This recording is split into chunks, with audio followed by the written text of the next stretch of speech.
Hello, hello. How's everybody doing? Good evening, good morning. Before we get the show on the road, tell me in the comments where you guys are tuning in from.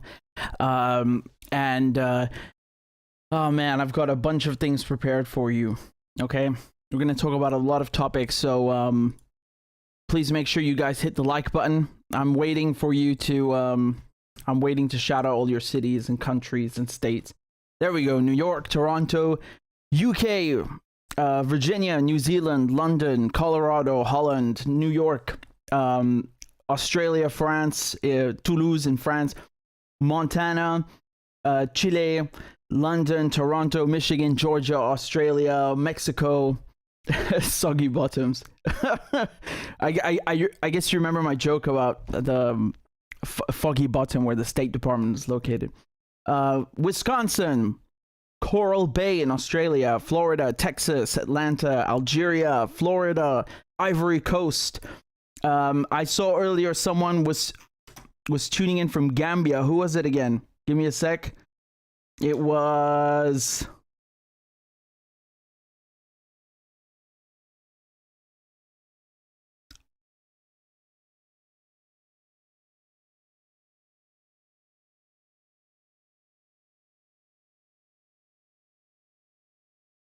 I don't know. You guys have left so many comments, it's disappeared. It doesn't matter. Palestine, Northern California, Virginia, Alaska, and so on and so on. All right. Let me get into the first topic. So I know the nuclear issue is people are talking about that a lot, but I'm before I get into that, and I've laid out something very detailed for you. Let's deal with the other issues. Okay, so I've got something compiled here. Hold on.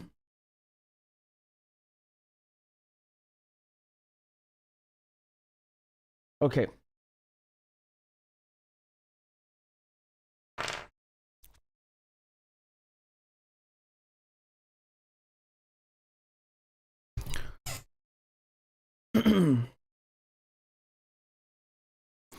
So the Israelis have gone and attacked Jenin refugee camp again in the West Bank. I put together a thread on Twitter just earlier, and I wanted to walk you guys through it. It's got almost 1 million views now. And I mean, this is outrageous. They have launched their largest attack, their deadliest attack in 20 years. Okay? They sent over 1,000 Israeli troops into Jenin refugee camp. Just to give you guys an idea of what, the size of the camp. I'm not talking about the town Jenin. I'm talking about the refugee camp, okay, which is only a small piece or part of Jenin. Jenin refugee camp is about half a square kilometer. Half a square kilometer. You got 14,000 plus people living crammed into half a square kilometer. I looked this up just for the sake of giving you an example in the US, okay? The closest that comes to that kind of population density was Gutenberg in New Jersey. And even then, it's still lower than Jenin, right? So Jenin refugee camp, 33,000 people crammed into half per square kilometer. So let me show you what the Israelis did. This is the state that they left the camp in. And yes, those are bulldozers. Your eyes are not playing tricks on you. They literally invaded with armored vehicles. So we're talking armored personnel carriers, tanks, jeeps, planes, helicopters, jets, everything. They sent 1,000 troops in there. This is what it looks like. Look at this column of vehicles going in.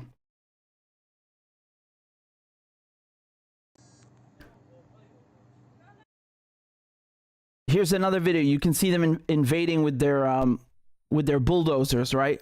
Which I'll get to in a second.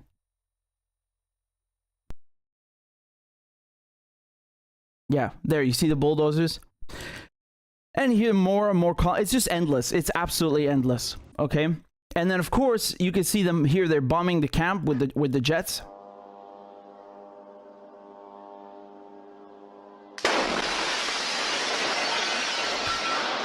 They're fighting terrorism, right? Like they want you to believe, which is ridiculous.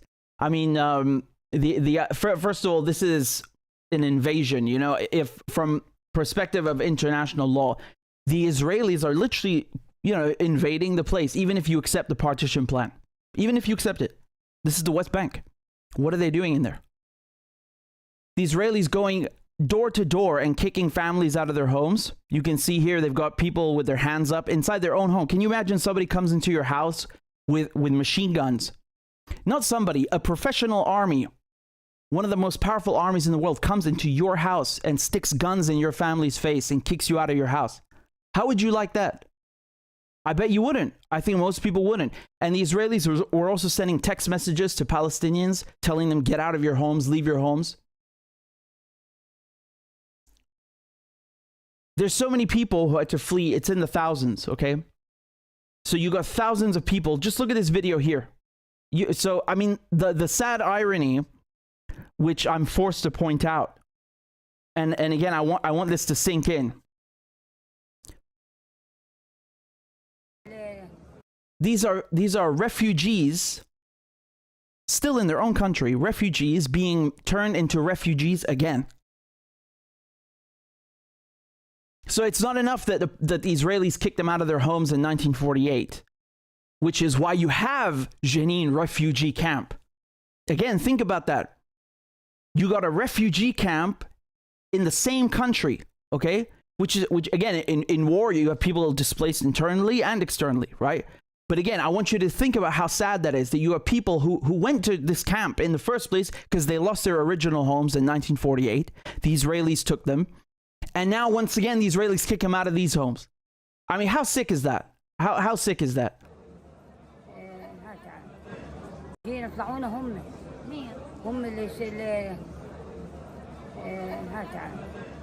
الاسعاف نادى بالسماعه قال اخلوا الدور وموقفين اليهود يعني عارفين اخلوا الدور خلي الدور مفتح يعني خلينا اغراضنا وعينا مالنا كلياته بالدور. طب هسه انتوا وين؟ نعم. وين جيتوا؟ جينا هون على المستشفى. ليه؟ هم خلونا على المستشفى.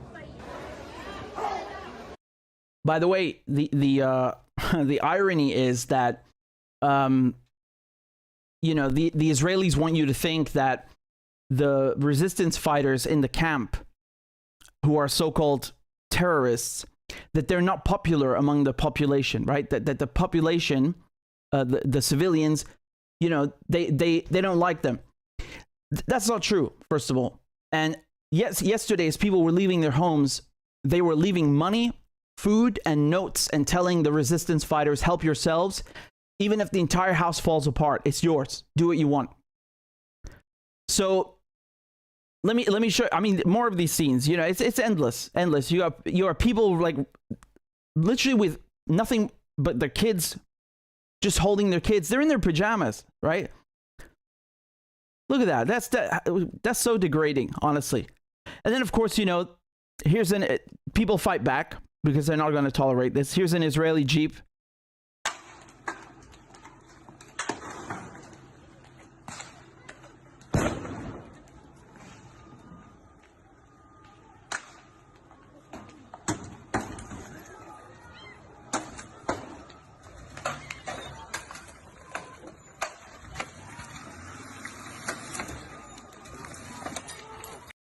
Here's another video.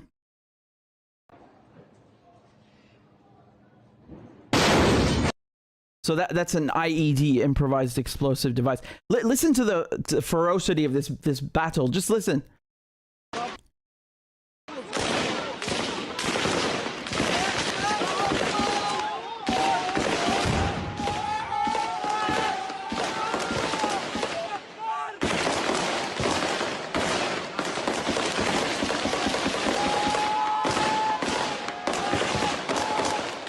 I mean, I find this so funny, man, because, well, I'll get to that in a second. I'll get to that in a second, why it's funny. But I want to show you some you know, again, here's the Israeli democracy, right, that they tell you about. Israel's the only democracy in the Middle East. This is why they destroyed a camera crew's equipment here. Just look at this Israeli down there. You can see him. He opens the door of the Jeep, and then he just uses this camera. You see the microphone and the camera on the left, on the far left? He just starts, you know, using it for target practice. That's how much the Israelis respect journalists, right? And of course, you'll remember they killed an Al Jazeera reporter in the same exact refugee camp last year. Look at this. Look, he opens the door, and now he starts firing. Big tough guy. There it is. He keeps going till it's destroyed. And then leaves, right? So, I don't think that argument that, oh, I thought it was a gun, I was under duress, is going to hold. If you're under threat, and you have no business being there in the first place, but even if you want to buy this nonsense that, oh my God, their lives were threatened by the dangerous journalists and their microphones, you don't open the door, to start shooting casually like that when you're under duress. The Israelis are here to destroy people's houses. Look at them. They're bringing bulldozers with them. Bulldozers.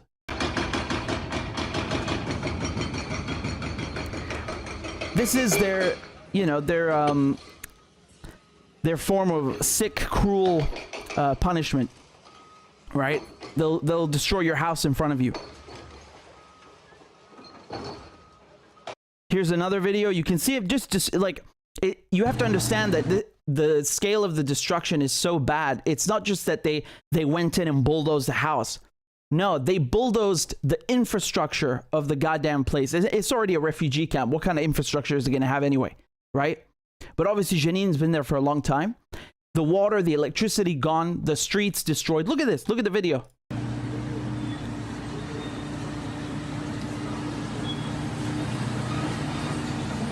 They're turning people's homes into construction sites.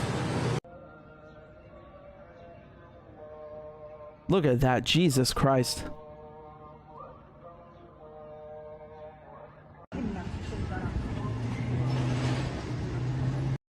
This is where your tax dollars go, It's the truth. It's the truth.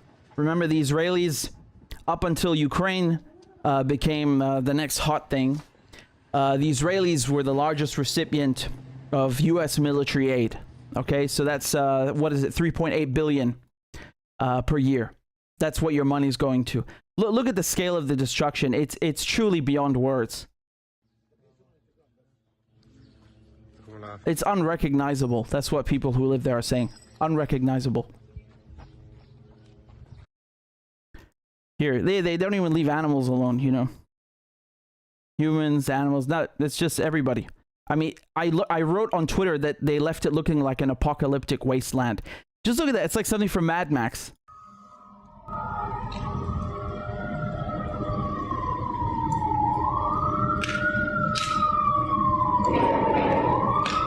Look, here's more. You got the streets literally on fire. It's gone. There's nothing left. Nothing left. I think I've made my point, but I really can't overstate this enough, I really can't stress this enough.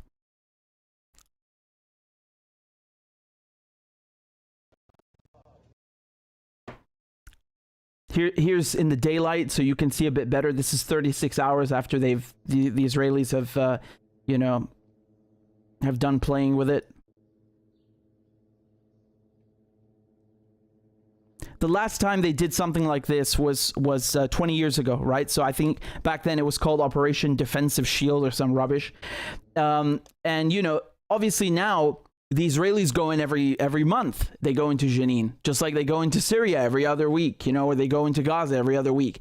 Why is that? It's because these places, in particular, they're unable to tame them. They're, Gaza, Syria, the West Bank, is particularly Nablus and Jenin. They're not intimidated by Israel. They don't care about Israel.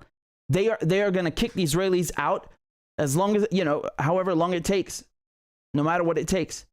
So that's why the Israelis, they inflict this kind of damage and punishment on the local population, right? So Netanyahu, because he's under a lot of pressure at home, poor Netanyahu, he's got all these Israelis protesting against him. And you recall that he has his party, Likud, they have a coalition with the far right. Now, I've told you this before, and I'll say this again as a side note. far-right Israeli, leftist Israeli, liberal Zionist, I don't care. These are all the same thing. They're colonizers, period. But the fact is that these far-right Israelis, right, that Netanyahu has got in bed with, they really, really, really want to just decimate Palestine, you know, at a faster pace. It's not that the liberal Zionists don't want that too. They do, and they do live in Palestine at the expense of Palestinians. It's just the far right ones, they kind of want to get the job done faster, right? So he's under pressure from both of them, right? From the so-called left in Israel and then the far right in Israel. And so he thinks that by going into Jenin and uprooting the fighters once and for all, which is what his stated goal was, right? That was the Israeli stated goal with this particular operation, as opposed to the other ones, right? Was that they're going to uproot them once and for all. They're going to finish either, in a graveyard or in prison. So they failed. After 48 hours, the Israelis have to leave and withdraw. And I told you, they come in with 1,000 troops, jeeps, bulldozers, you name it, they brought it. You name it, they brought it. And you have to keep in mind, this is one of the largest armies in the world, almost $4 billion, so $3.8 billion every single year. That's your money going to this occupation. They have nuclear weapons. This is an army with nuclear weapons, literally with nuclear weapons, with drones, with jets, you name it. And they are fighting against people in their, who are teenagers between 17 and like 25 years old. Most of the fighters in Jenin, the resistance fighters, they're my age. They're young men. So like I said, between 17 and 25, 27, this is this is the age group we're talking about. And they they get their asses kicked and have to retreat. And that's why people were celebrating. Look at them. As opposed to the wasteland, the apocalyptic wasteland that Israel just created. Look at how people in Jenin were happy after the Israelis had to pull out.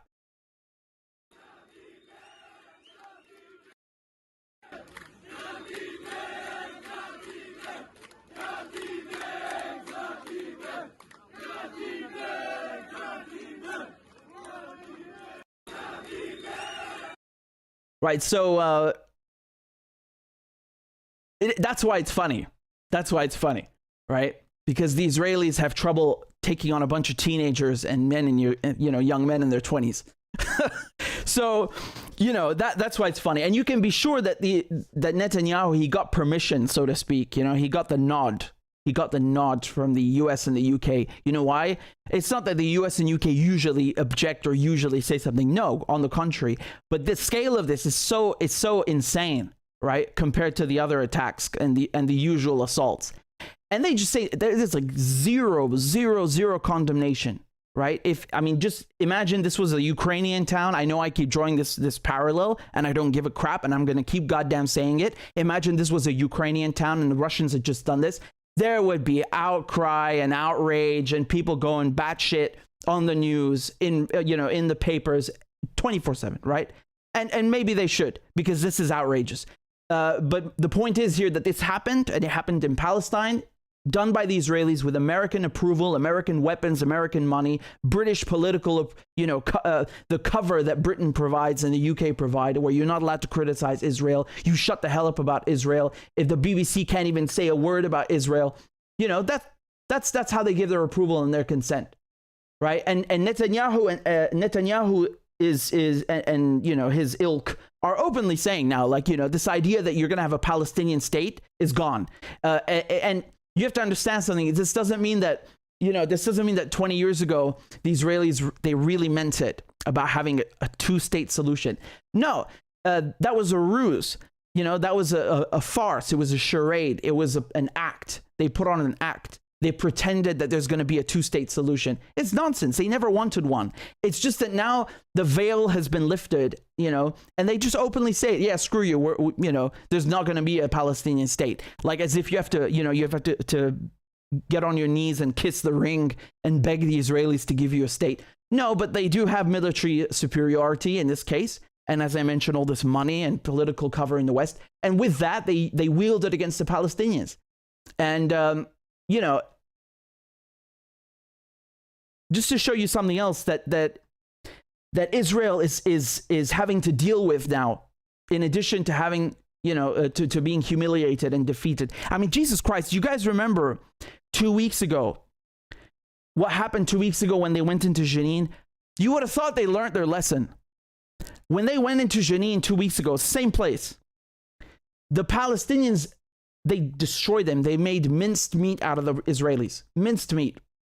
I did a video on this. I did a thread. You had like columns upon columns and rows upon rows of destroyed Israeli vehicles. They even had to bring in the medical helicopters and start evacuating their troops, and then pretended that they had no casualties. Just completely humiliated and caught off guard, right? So those were with IEDs. The Palestinians had placed IEDs, improvised explosive devices, all over the camp. The Israelis, they don't. By the time it happened, it was too late. They had no clue what hit them. But today, this was a different reality. This was a different battle, right? A different battle. And even though the Israelis in the end had to retreat, look at the devastation. And to show you what I was saying a few moments ago about this new reality that Israel has to contend with and is unable to deal with, we are talking about the West Bank, okay? Maybe I should pull up a map again to show you guys what I'm talking about, because Jenin, you have to understand, is this is Jenin, okay? So we're talking about the West Bank here. You can see it outlined, right? This is basically like what their idea for Palestine. You get a piece over here and a piece over here, and it's like a cake. Carve it up. Anyway, we're talking about the West Bank here. Okay, Jenin is up here. Jenin and the West Bank, they're under the rule of the PA, the Palestinian Authority, or Fatah. And in Gaza, down here in Gaza, Gaza is ruled by Hamas, okay? So these are both Palestinian groups. They both have their own armed wings and so on, but they've had big differences, to put it mildly. They're separate factions. Today, however, after the Israelis attacked Jenin, okay, so again, that's up here, Gaza down here started firing rockets into Israel. That's the new reality, is that if you attack one of us, all of us are going to jump in and we're going to start, we're going to lay into you for what you did. So just to show you here, this is Gaza, Hamas firing rockets at Israel after the destruction that Israel caused in Jenin, which I just showed you. Here, take a look. You can see on the left 4 rockets coming up. Right? So not only that, but there's a man in Tel Aviv. So this is a Palestinian man. He took a vehicle and he rammed it into Israeli settlers, and he injured 8 of them. When did this happen? The day after the Israelis attacked Jenin. I told you about this pattern the last time. Every time Israel attacks Jenin or Nablus or Gaza, the next day the Palestinians are going to retaliate. And here's the interesting thing. As I just said, this is a lone wolf. A lone wolf. A young man, not connected to any group, no political ideology, there's no manifesto, there's no statement. Action, just action. Retaliation. Self-defense. Okay? So you had 8 Israeli settlers injured, and then some Israeli, they're all allowed to carry guns. And you have to remember, every Israeli, male, female, they are in the Israeli army. They are trained killers. Every single one of them. It's mandatory in Israel. You have to do military service. Service. Who are you serving? In any case, someone just executed him, just killed him. Right? So the point here is that Israel can't deal with this because they got lone wolves, guys who, like, how do you plan against something like that? You can't do it. You cannot do it because you don't know who this person is. You don't know what they're going to do, where they're going to do it, when they're going to do it. You just know that it's going to happen at some point. But the Israelis don't seem to care. It's like, okay, we'll just go attack Jenin, destroy it, and whatever happens the next day happens. It's like they don't even care about their own citizens, apparently. And, the the other thing that I wanted to mention is that if we talk about the West Bank up here, right? So I mentioned Jenin, but you have to understand that in Jenin and in the West Bank in general, you have the presence of multiple factions, right? So forget Hamas for a second. Hamas is in Gaza. I'm talking about the West Bank. You know, you're going to have people from PIJ, so Palestinian Islamic Jihad. Their armed wing is Saray al-Quds. Okay, so it's true. You're actually going to have in both West Bank and Gaza. But once again, my point still stands that you know, the Qassam brigades, Saray al-Quds. There's no. You cannot differentiate anymore between these factions, even outside of Palestine. Like if we talk about Hezbollah in Lebanon, right, or Syria, right, they have united now as one front, and you saw that about a month ago. What happened? Lebanon, Syria, Palestine, all of them at the same time attacked Israel. They responded because Israel had assaulted Jenin, I think it was. I'm losing track.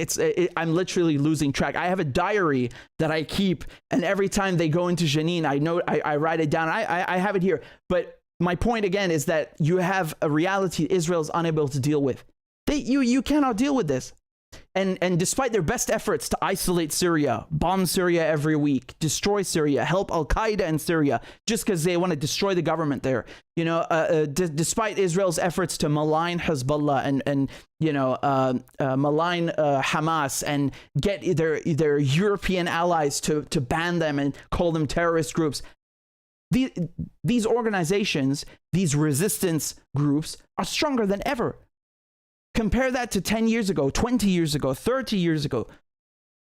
Israel is losing, and you cannot fix this. The only way you fix it is you go home and you leave Palestine, period. Just like the French in Algeria, you pack your shit and you go home. It's not, you know, my opinion or something that I decide. It's just the reality.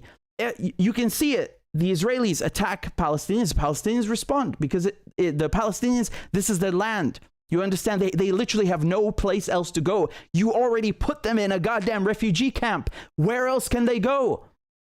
They don't even have passports, nationality. It's a nightmare just trying to travel. Yeah, I mean, meanwhile, Israelis got like they already have political cover and can travel anywhere they like. Many of them have dual citizenship, some even triple. I mean, you know, even if they didn't have any of these perks, shall we say, human rights, meaning human rights, even if they didn't have, multiple passports, this doesn't matter because they still have the upper hand militarily, politically, etc., right? So they are in a dominant position, and they are crapping on the Palestinians, and they have no intent whatsoever to give them a state or step aside and allow them to just live in goddamn peace. No.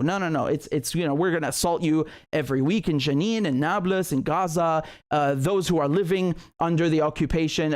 So these assaults aside, just the day-to-day oppression of the occupation. It's just keep going, you know? So that's it. That's the speech. But seriously, this is very, very bad what they've done in Jenin. And the fact that no one, cares to even condemn it, I mean, is outrageous. Let me show you. This is from the Palestinian ambassador. And he went on. This is the Palestinian ambassador to the UK. Okay? Zamlot. So he goes on BBC, and Jesus Christ, I mean, you already know what they're going to say to him. Just listen to this crap. Of aggression, which is occupation. When they sabotage your entire life, when they deny you movement, when they steal your land, when they kill your children, of course you'll have reactions. So you want to focus on the reaction. I'm trying to understand what the official Palestinian view of Palestinian militant activity is. For example, recent polling suggests that the vast majority of Palestinians, upwards of 80%, say that they are against the arrest and the surrender of members of these armed groups. I'm just wondering whether you support the actions of these Palestinian militant groups. Tim, where are you going with this? Because I'm trying to work out where this conflict might end up. What conflict? There is no conflict. There is an occupation. There is one army that is the fourth strongest on earth, that is nuclear. Where are you going with this? That the problem is Palestinian violence? That is the issue? No. The Palestinian people, as per international law, have the right to protect themselves. And it's we Have they who the right seek, to shoot settlers? It's we who seek the international intervention. Yes, they do. What do you mean settlers? The international law is very clear, man. If you go into Palestine, into the West Bank, and you build a house or a building, well, I don't care if the government does it for you, the Israeli government, or you do it yourself. The point here is that you are invading someone's country, and the UN and every authority and NGO on earth has said clearly this is illegal. You cannot do this under the Geneva Convention, under the UN Charter. These settlements have no legitimacy whatsoever, period. No, none. Israel's annexation, of Jerusalem, null and void. Those are the exact terms of the UN Security Council, null and void.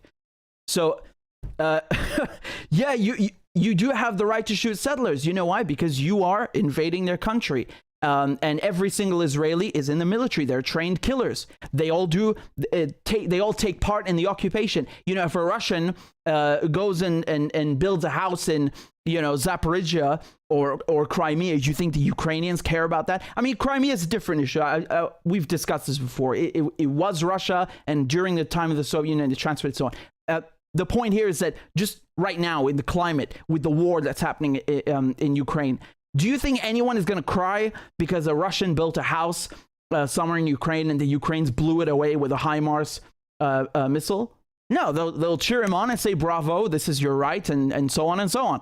So what is this crap here? Why is he like crying for settlers? Just listen to the rest of his response. It's we who seek international presence. It's we who went to the International Court of Justice and to ICC, International Criminal Court, to try and investigate this. And guess who is blocking us? It's Israel and its allies, the US and the UK and the rest of the West. So we want to see the full enforcement of international law. Let international judges decide and answer your questions, not me. Let me just say something else, right? In some states in the U.S., you have these stand your ground laws. So if somebody comes into your house, you can blast them away with whatever you got, right? You blast them away. So for those of you in the U.S., right? That's if somebody enters your house, and you have that right, because every man's home is his castle. What do you think a Palestinian feels like then? Why should they tolerate somebody coming into their land, taking their land, building on their land? Why should they tolerate that? Especially if the international law, not just somebody's, their internal affairs or laws dictate as such. International law says, that this is illegal. They have no right to be there. Their presence is illegal. Their buildings are illegal. Every single thing about the occupation is illegal. Maybe I can get through to people that way and try to, compare it. But again, as I said, it's much, much, much worse. If you think somebody coming to your home with home invasion is bad, think about this crap that I just showed you. Somebody bulldozing your house in front of you, kicking you out of your house, making you a refugee a second goddamn time. I mean, Jesus Christ. People have limits, People's patience has limits. Here's the same ambassador, Palestinian ambassador to the UK. He went on CNN. Also, great response. Take a look. Rights Organization, Amnesty. Thus, Israel is in a constant state of aggression, and therefore the Palestinian people are in a constant state of self-defense, of resisting these illegalities.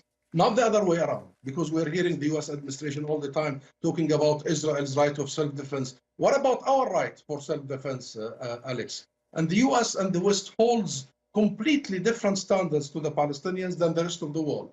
Think of Ukraine. Think what is happening now. Can you imagine the US president, for instance, coming out and saying that Russia has a right to self-defense in Ukraine? Can you imagine the American president saying that the Ukrainian resistant fighters are terrorists?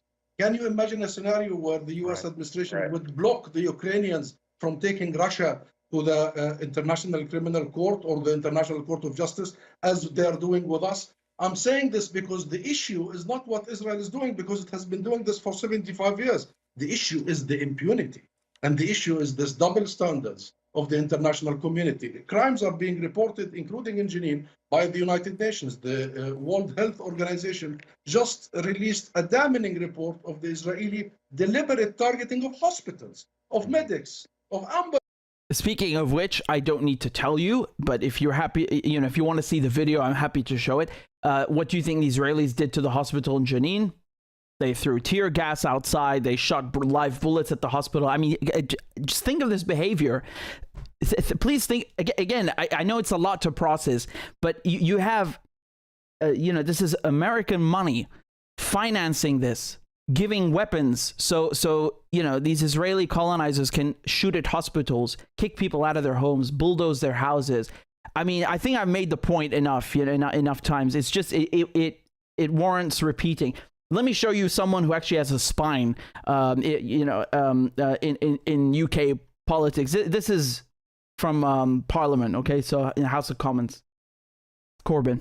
Today in Jenin, as an example of the occupation, there are in Jenin 14,000 people in a refugee camp that is less than 0.4 square kilometers. 14,000 people in less than half a square kilometer of land. And the Israeli Defense Force says it's not targeting civilians. It's impossible to use any kind of weaponry against the population there without targeting civilians. More have died, more bitterness, more hatred, and more problems come down the road. Those people all around the world who want to support the Palestinian people are not anti-Semitic. They're not anti-Israeli groups, but what they do want is justice for the Palestinian people. That surely would be a much better and much stronger message to send out from this House today, rather than the attempt to close down free speech in this country. Here's another MP, so Richard Bergen. Take a listen. Since 2015, the government has sold £500 million worth of arms to Israel, and UK arms have been implicated in previous atrocities against Palestine. So can the Minister categorically say if any of that military equipment has been used in Israel's assaults on the Jenin refugee camp? And doesn't this attack again show why the government should suspend all arms sales to Israel until it abides by international law? Elbit Systems, they make weapons in the UK, and they like to advertise their weapons as being battle tested. Guess who they were tested on, and in what battlefield? Palestine, of course, right? So I think that sort of wraps it up, and Netanyahu is already saying that he's not finished with Jenin and he's going to go in again. I've no doubt. But Jeremy Corbyn a few moments ago was saying that there's more bitterness and more hatred. Yeah, he's right. He's right. But that's the Israelis' fault. They're the ones who are behaving like this, and it's only normal that people are going to rise up. One last note that I'll say on this is that the Israelis thought, after taking Palestine in 1948, that with time they will experience less resistance from the Palestinian native population. And actually the opposite has happened, because all of the people who were fighting against the Israelis as they invaded, keep in mind, they were born after or around the time of 2002. Okay? So which is the last time, as I mentioned, they went in this hard and heavy on Jenin. So, with time, it's actually only getting worse for the Israelis in every way, internally, right? So West Bank and then Gaza, and then from Iran getting stronger, Syria getting stronger, Hezbollah. It's only going to get worse from here for them. They are not going to fix the solution except by leaving, period.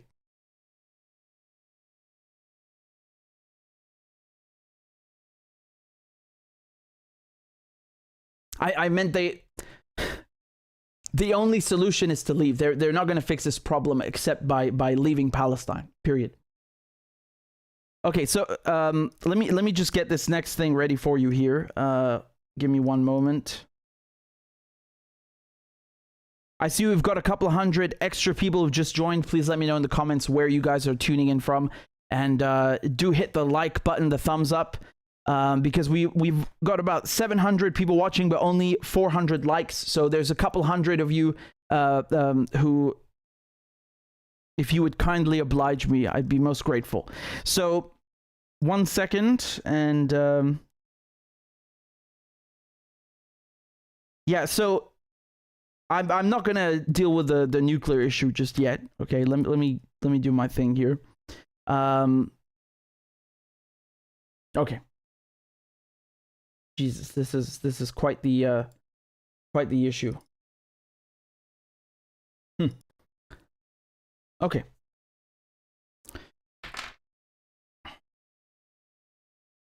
So let's talk about what's happening in France, right? Because the situation is still out of control. And I have several updates for you. So Emmanuel Macron, the French president, has decided to blame video games for the protests, right? So this is, I'm being serious. He actually blamed video games, and he wants to ban social media, you know, which is very enlightened, no pun intended. So take a look at this video, what he's saying here.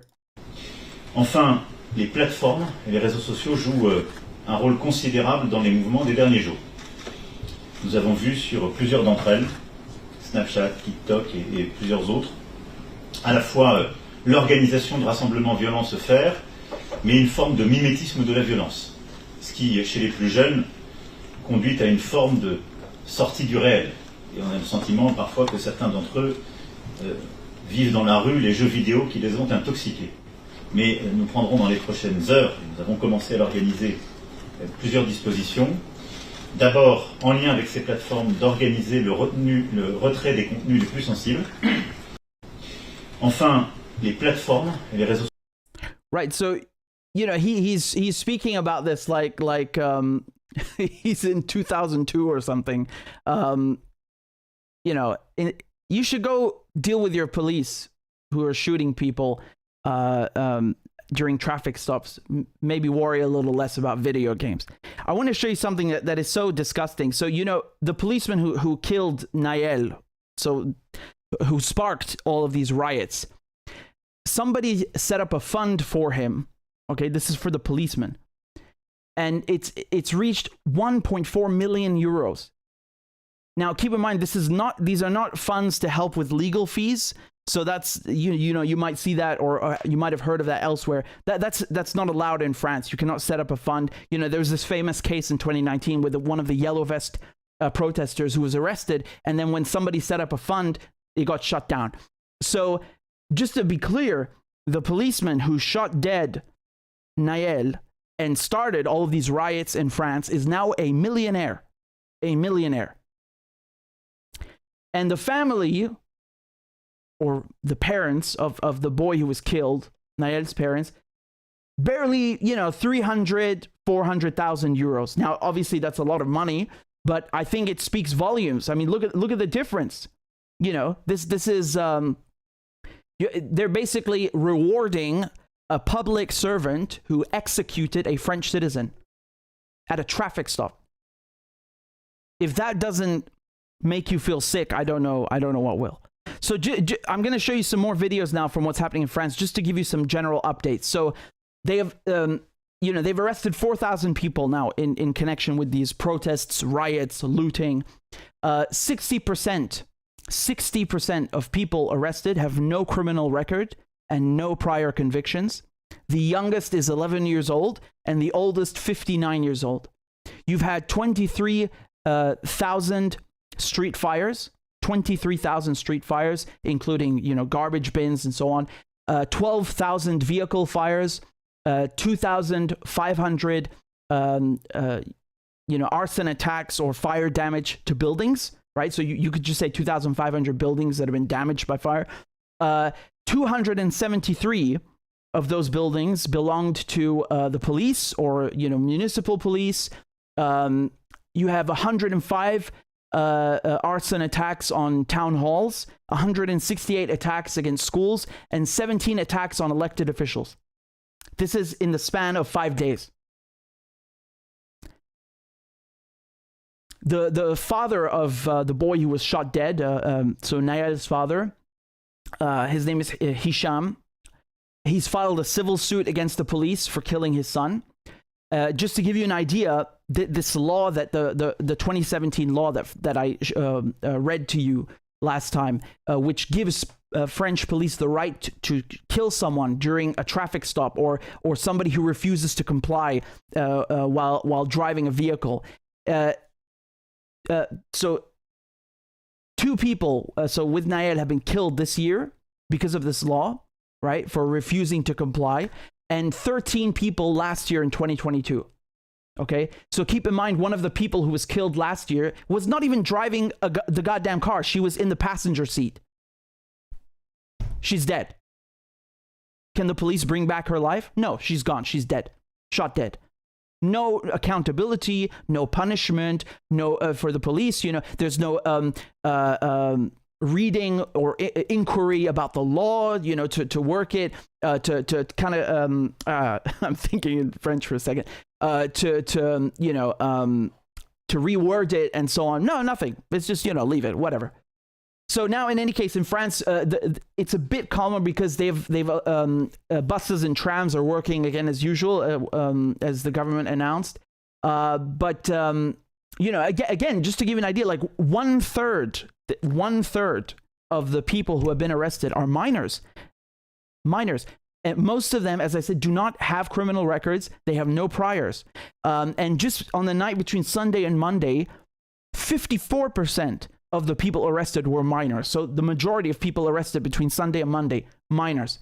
The police, you can see here, they've seized around 400 kilos of fireworks. Not because fireworks are illegal, but because they just don't like how they're being used. You know, you've got people who, you know, they're called Roman candles also. So they just spit out a bunch of light and so on. And I'm not saying they're not dangerous, because obviously if you point them at someone, then they become dangerous. But, you know, the police don't like that. So they've gone around and started seizing all of this. I want to show you, this is another video. This is from one of the, this is one of, I think, the police barracks. I don't know where this was in France, but I think the video speaks for itself. Just look at this.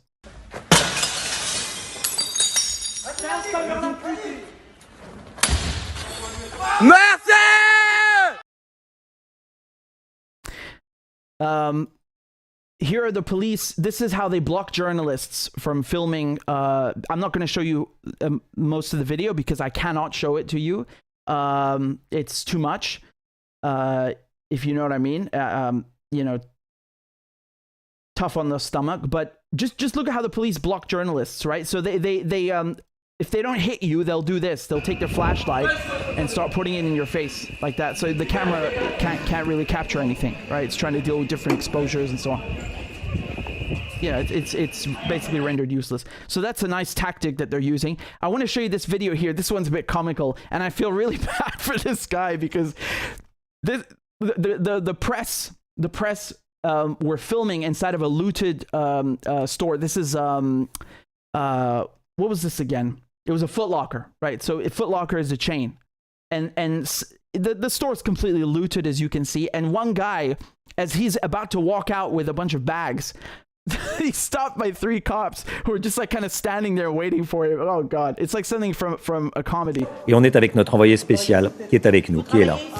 Ah oui, et vous vous servez, c'est ça? Alors oui, Romain, ce qui est en train de se passer, alors c'est une scène totalement ubuesque que nous sommes en train de filmer. Il y a un individu qui est dans le Foot Locker. He doesn't even drop the bags. He's just like, can I leave or? Avec des sacs, les policiers viennent de le prendre en flagrant délit. Alors, cet individu est sorti avec plusieurs sacs de chaussures qui valent des centaines d'euros par paire. Et donc, voilà ce qu'on voyait dehors. En fait, la scène est d'autant plus impressionnante une fois que l'on rentre à l'intérieur, puisqu'en fait, ce sont toutes les boutiques qui sont pillées. Oh man, that's just bad luck. Look here in Marseille, they've sent these armored personnel carriers. So this was reportedly from earlier today. And something really, really concerning that I want to tell you in a second, since we're talking about APCs.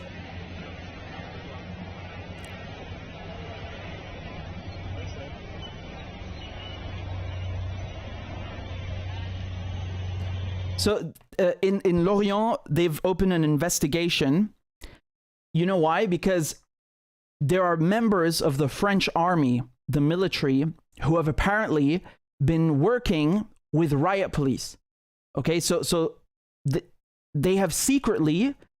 So look, either the French government has secretly deployed the French army to combat the riots, but and doing that so they don't cause panic and make themselves look weak and like they don't have control over the situation.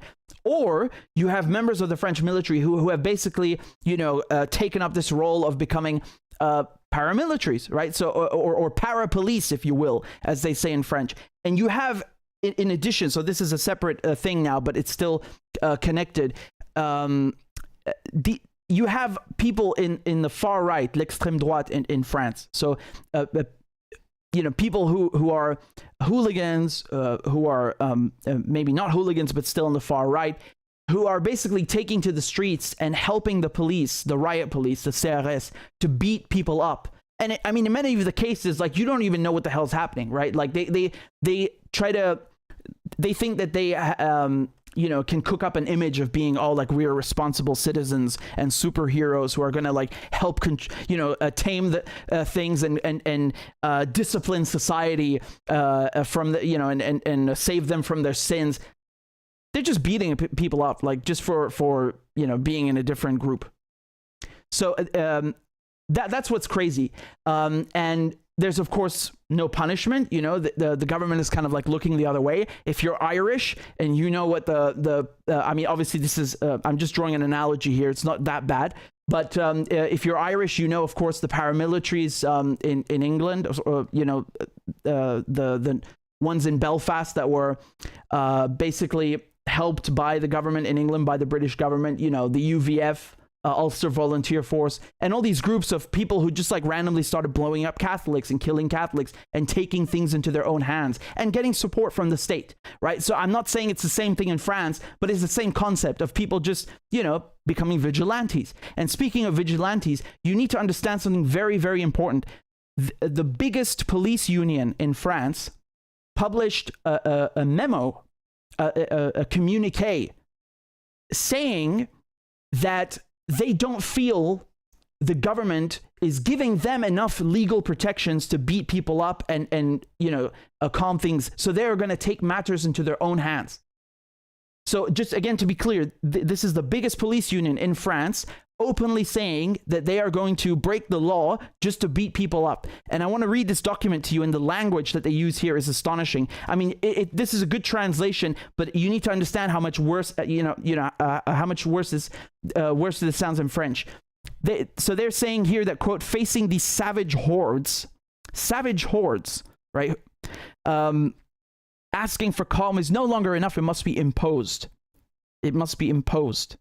Okay, so they say that the police family must stand together, and our colleagues, like the majority of citizens, can no longer bear the tyranny of these violent minorities. Violent minorities. I wish they'd just get on with it and kind of get straight to the point instead of, beating around the bush. Violent minorities. Just say who you're talking about. Just make it clear, man. Right? You're a big Mr. Tough Guy. T'as les grosses couilles. Alors vas-y, parle. So they go on here to say that the time is not for union action, but for combat against these pests. Pests. All means must be put in place to restore the rule of law as quickly as possible. It's a shame you didn't take measures to restore the rule of law when your colleagues shoot dead young boys. But okay. So they say here that the Alliance Police Nationale and the UNSA will take their responsibilities and warn government from now on that at the end they will take so basically that they're without the appropriate protections that I told you, they're going to take things into their own hands. Okay, so again, this translation is a bit finicky. I should have just read the French one to you, but it's really very clear. They're referring to just broadly to people as pests, violent minorities, and saying we are going to become vigilantes. So vigilante is someone who, like, you know, takes the law into their own hands, which is illegal, in case that is not obvious and not clear enough, right? You cannot do that just because you work as a police officer. That doesn't give you the right to start taking the laws into your own hands. Although I understand why you would think that, given the situation in France. But again, we can talk about other places too, but now we're focused on France. Let me show you also, you know, one more point about this language of pests and savage hordes. These are words and terms that are used in Europe usually to refer to ethnic minorities or religious minorities. In France, who does that mean? Muslims, so French Muslims, French who are maybe originally Algerian or part black or part Arab, you know, whatever. So, but I think this is extraordinary that, you know, they decide to paint all of the rioters and all of the violent uprising as being solely the fault of minorities. That's not true, and the government themselves are saying that, and I'll get to that in a moment. But let me just continue here. I wanted to show you, in case you haven't seen this, there's a film called Athena. So I guess in English we'd say Athena, right? Athena. So this is a film that was made last year. It's on Netflix, and you're never going to believe this. You're never going to believe me, but this film, it's like somebody predicted the future. It's about a boy who is killed by the police, and then people just go nuts and riot. And it's in Paris. It's in France. So it's like a movie about what's happening now. Go watch it if you can. It's extremely well done. I mean, it's honestly a bit depressing, but you know, the solid work. And the funny thing is the guy who plays the lawyer for the killed boy is literally the real life lawyer of Nael, who was killed by the police last week. It's the same person. Look, here he is. This is when they killed Nael. He was so this is the family's lawyer. La famille doit gérer un décès. Il n'appartient pas à la famille d'appeler au calme. So he says the family is going through they have to deal with a deceased family member, right? Their son. It's not up to them, or not, rather, it's not their job to tell people to be calm, right? Je pense que ces questions-là n'ont pas lieu d'être. La famille souffre beaucoup en ce moment. Like, people shouldn't even ask these things or expect them in the first place because the family is suffering a lot. Donc le reste, moi, ne n'intéresse pas mes clients. Ce qui est important, c'est que la justice fonctionne et que le policier qui a tué ce jeune homme soit poursuivi et condamné pour ce qu'il a fait. Yeah, and he said, anything else, I don't care, and my clients don't care about it. The only thing that matters to me is that the policeman who killed this boy is brought to justice. And yeah, so here's the same guy, right? His name is Yassine Bouzrou. That was it, Yassine Bouzrou. He's in the movie in the beginning. It's like a cameo almost, you could say, because he's only there for 1 minute reading out the... Imaginez que les policiers protègent leurs collègues. That's him. I mean, what are the odds of that? You know, astronomical odds. Astronomical. The same plot, the same lawyer, literally the same human being, the same man who's playing a lawyer and is actually in real life a lawyer. I mean, this is you know, these are crazy coincidences, right? Definitely go watch it if you can, because it's quite sad, honestly. And the UN, the United Nations, they put out a statement on June 30th. So this is about 2-3 days after the French police killed Nael. And they basically said that the French government need to get their house in order. They need to get their act together, that there is systemic racism within the French police. That's what the UN says, and you should take that seriously, because this is not some, you know, there are some people in the government, in the French government, and some people on the right in France who would love for this to, you know, to be some kind of imaginary issue. And that's what they say. They say, oh, you're exaggerating. The French police is not racist. We don't have racism in France. You know, there's no race issue here. And no, there is. You don't have to take my word for it. The UN says so as well. You know, one thing you guys need to understand is that these riots in France, they're not taking place just because, you know, you have some, you know, a part of the French population, 10%, who are Muslim, and like it's just a religious issue or something. No. Let us be very, very clear here. It is the French government, the French people, the French state, la France. The French have been going around telling Algerians that this is France. Algeria is France. They even carved it up into like states, like you have in the US, like basically département. Literally, they annexed it. They annexed Algeria. But now they want to turn around some people on the right and say, well, if you're Algerian, you can't really be French. What? Oh, okay, so if you're French and you go to Algeria, you can just take the whole goddamn country with all the oil and the resources. But somebody who you told them they're French and they have to be French, they're not French anymore. I mean, this is some bullshit. This is ridiculous. And you need to understand that, you know, whether we're talking about British colonialism or French colonialism, they're both colonialism at the end of the day. But I want you to understand a key or distinct difference in the way of doing things. You see, in the British manner, our way of doing things with the colonies was that you are all yourselves, right? But you are part of the Commonwealth, right? So you get to keep your identity to a certain extent. Of course, with colonialism, you don't really get to decide that or keep your identity. But to a certain extent, you get to stay Indian, but you're actually under the British Empire, you know? The French, their way of doing things is that they want to erase your language, your cultural identity, everything that they possibly can, the administration, and integrate you fully into the French system. Now, once again, these are both colonialism and they're both evil at the end of the day. And this is only, you know, we're basically splitting hairs at this point. But I want you to understand this because it's very important when you hear bullshit like this, that, oh, well, you know, if you're Muslim, you can't really be French. Or if you're Algerian or from, Maghreb, you're from Morocco or North Africa, you can't really be French. Or if you're black, you can't really be French. Bullshit.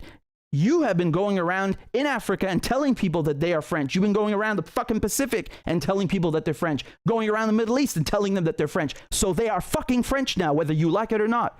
Period. Many of their families even fought in the French army in World War I and World War II. You fucking owe them. You stole their land and their resources. You owe them, whether you like it or not. And the other thing is that you, again, I was going to do this in just a moment, right? But you need to understand that France is not even a Christian country. It's a secular country. They goddamn invented the thing, you know, for God's sake. Like, They invented secularism in Europe, right? Secularism. You go back to 1789 with the French Revolution. You go back to 1789 in the French Revolution, Les Lumières, so the Enlightenment. This concept was already, you know, germinating back then. So, you know, 300 years ago, they were already talking about this in France. For over 100 years now, France has been a secular country. There is a separation of church and state, or of religion and state. Do you understand that? Do you understand this concept? Am I getting through to you? I don't mean you guys, of course. I'm talking about these, you know, these xenophobic, racist morons who don't even know their own history and their own country, right? So they conveniently leave this out like it's not a thing. No, it's a thing. It's the law. In France, it's the law. Whatever your religion, you're Christian, you're Jewish, you're Buddhist, you don't bring that into the public sphere. You can practice it in private, but it's nothing to do with the law or the state and so on. Now, does that mean that when we talk about the situation in France, it doesn't factor in? Of course it factors in, because that's history. That's history. And even if you know, just on a scale of human history, if we talk about 1960s when the French were massacring, 1.5 million people in Algeria, genocide in Africa, in the Middle East, you know, carving up the land. This is yesterday. It's not even yesterday on the timeline of human history. It's this morning. Right? The 1960s. The 1920s. It's this morning on the scale of human history. It's not even yesterday. It's this morning. So to pretend like this doesn't matter and it doesn't factor in that's insane. You know, it's so convenient to kind of just forget about that. And right now, I explained last time the banlieue. I explained to you like the suburbs in Paris. You have a racial divide, and it's also class segregation. Why do you think so many people are out in the streets? I told you 1/3 of them are under 18. 60% of people arrested have no criminal record and no priors. Why do you think they're out on the streets? It's not only because they are mad at the police for executing a young boy. It's not only because you have a racial and a class divide. It's not only because you have a history of colonialism and xenophobia from the French state in French culture. It's also because of the economic situation. Do you understand? There is inflation. Energy prices are through the roof. You know, France is so busy, like the rest of Europe, giving weapons to Ukraine and catering to Ukraine, that there's no respect for their own people. People are suffering. I'm going to talk about in a moment the sentences that they've been handing out in court. I mean, you are not going to believe what I'm going to tell you. You are not going to believe it. People are going through a lot of hardships. Obviously I showed you there's a lot of vandalism, criminal behavior, throwing Molotov cocktails into a building, risking people's lives. That's criminal. I understand the frustration, but it's criminal. You have to call it out. But let's be very clear. So is shooting a boy in the head. That's also criminal. And that's what sparked the riots. So if you don't want riots, don't shoot boys in the head. Excuse me. Actually, they told you, they told Nael, I'm going to put a bullet in your head, and they actually shot him in the heart. My bad. The point still stands. So let's get to the sentencing. All right. Just to show you how outrageous, completely outrageous and out of touch the government and the courts are.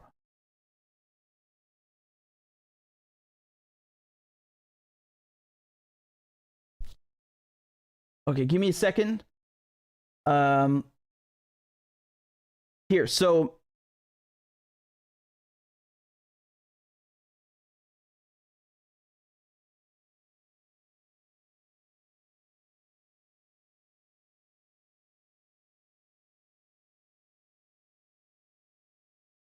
okay.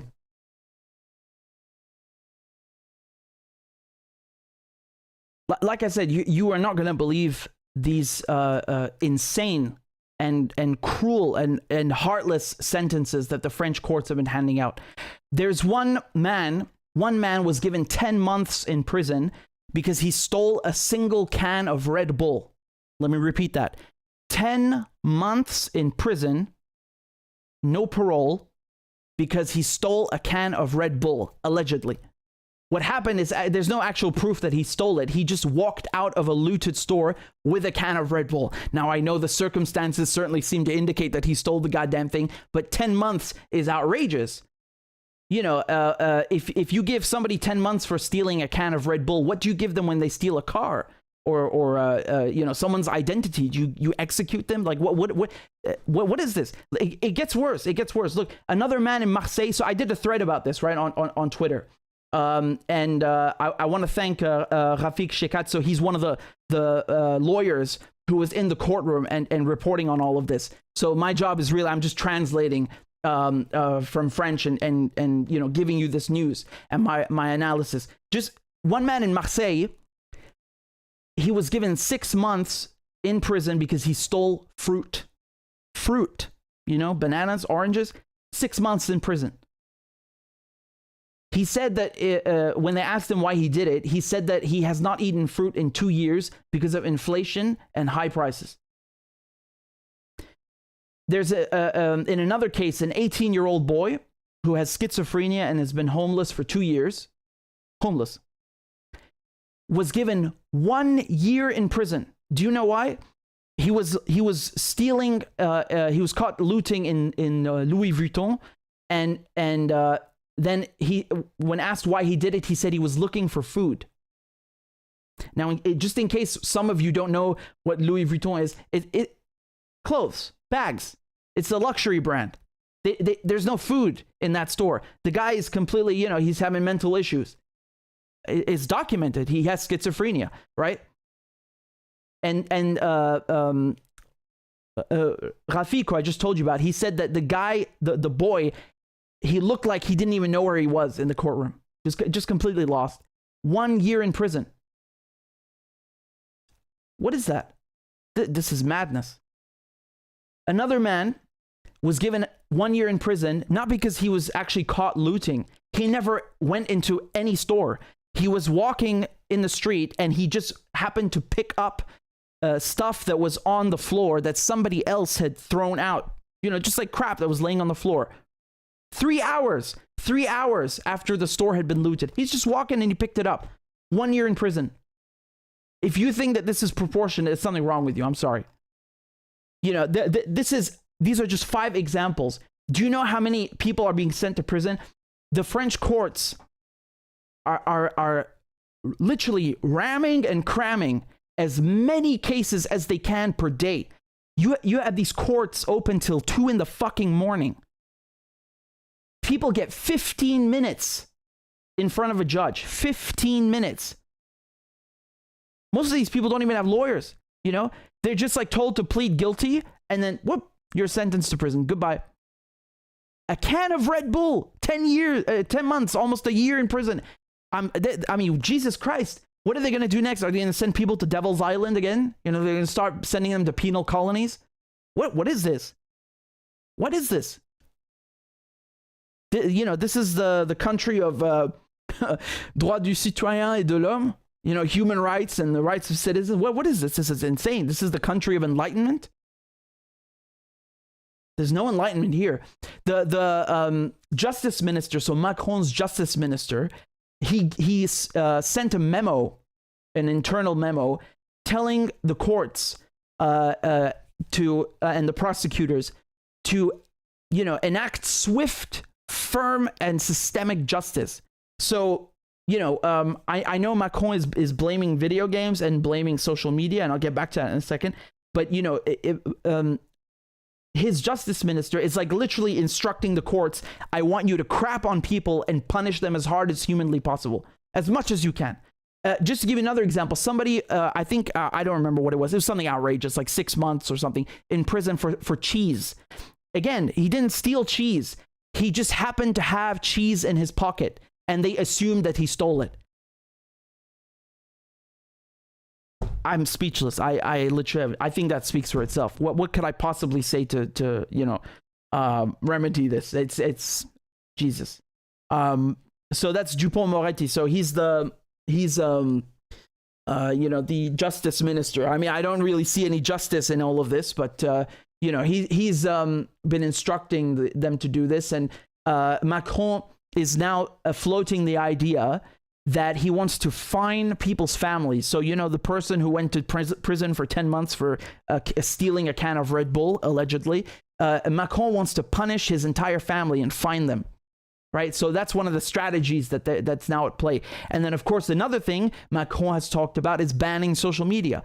And it's not just he talked about it. They've already done this and started doing this. You have hundreds of accounts that have already been banned, and hundreds of posts, if not more, that have been taken down at the request of the French government. And we don't really know why, because the definition here, you know, is of course very loose. So they say, for example, that, you know, if you dox a policeman and so on, that's illegal. Fine, I understand. But I'm not talking about this. The French government are employing this loose definition of things that could destabilize the country or public order.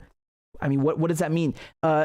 They, you know, Macron, when he was talking about this, he was saying in the video I showed you about where he's complaining about social media that, you know, just showing an incident, according to him, this would incite people to go and, you know, take part or you know, impress upon them some kind of urgency to just go and vandalize stores. I mean, what does that mean? You're going to like ban journalists now, or just forget journalists, anybody who just shows, for example, a store on fire or something being looted. That doesn't automatically mean that they're encouraging people to go loot it. They're just showing people. They're posting online. They're reporting the news. There's nothing criminal about that. You know, I once again, where's the freedom of speech? Technically, the French government does not have the right to do these things, right? But Macron, being the neoliberal that he is, of course, this shouldn't surprise you guys. He is behaving just as Biden would behave. You know, they just want to manipulate big tech manipulate social media and censor it as much as humanly possible, right?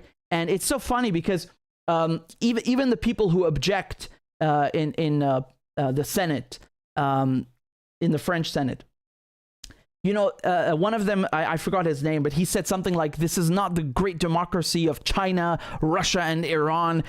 We shouldn't be doing this and so on. Hold on a second. Why do you have to compare yourself to China, Russia, and Iran and put them down? You're the one. It's your president. France is doing this. You are doing this. Not Iran or China and Russia. You're the bad one. You don't need to go looking for people to, you know, to compare yourself to and make them look bad. You're looking bad. You know, and I find this so incredible that they're so busy, you know, banning social media, talking about fining people, sending them to months or if not years in prison for I mean, to call them crimes is kind of a joke. You know, shoplifting a can of Red Bull. Jesus Christ, it's hardly, you know, it's hardly the behavior of a hardened criminal. I'm not saying it's right, you know, but 10 months is outrageous. How can you employ such swift justice for menial, trivial things like stealing a can of Red Bull? But the policeman who started these riots in the first place, who shot dead a 17-year-old boy, who shot him in the chest and the heart, oh, you need to let justice run its course and let it do its thing, let the process do its thing. Why don't you have swift justice for that motherfucker? Where's the swift justice that you talked about in your goddamn memo? Where is it? Huh? Where's the swift justice? Let me show you this video over here. This is from, hold on. What? I think I've been showing you the wrong goddamn thing here. I don't know what document I switched to. We'll fix it later. But I want to show you this,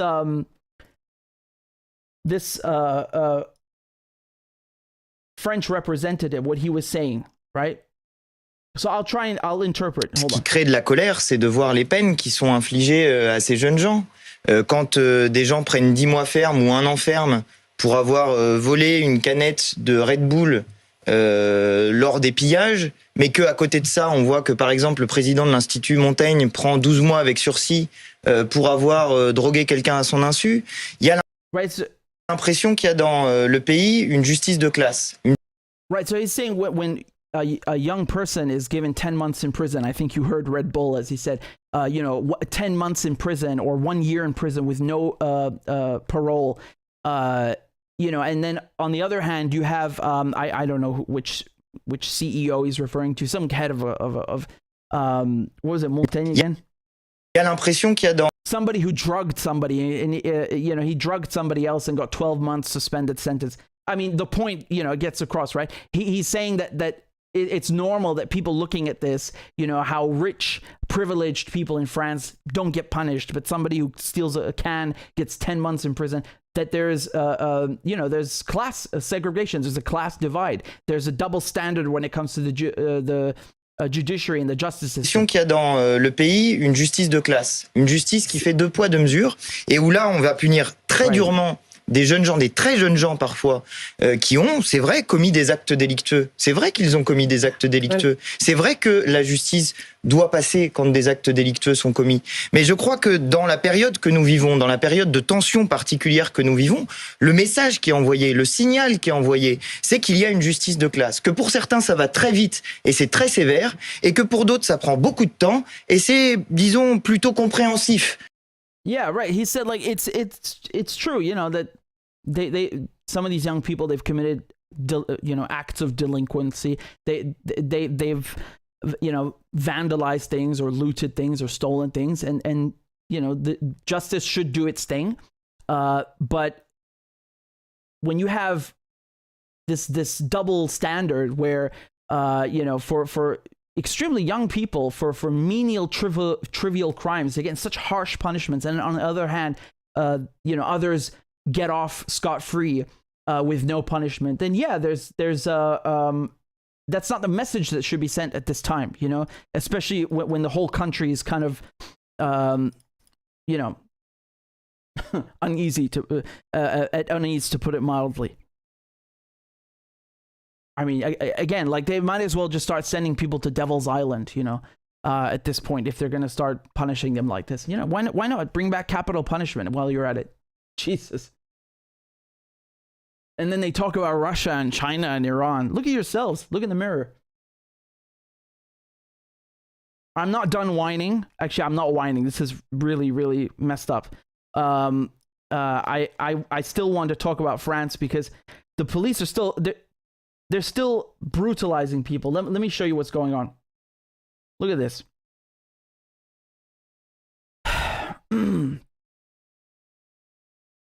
So I can't believe I'm saying this, but the French police have actually killed another young man.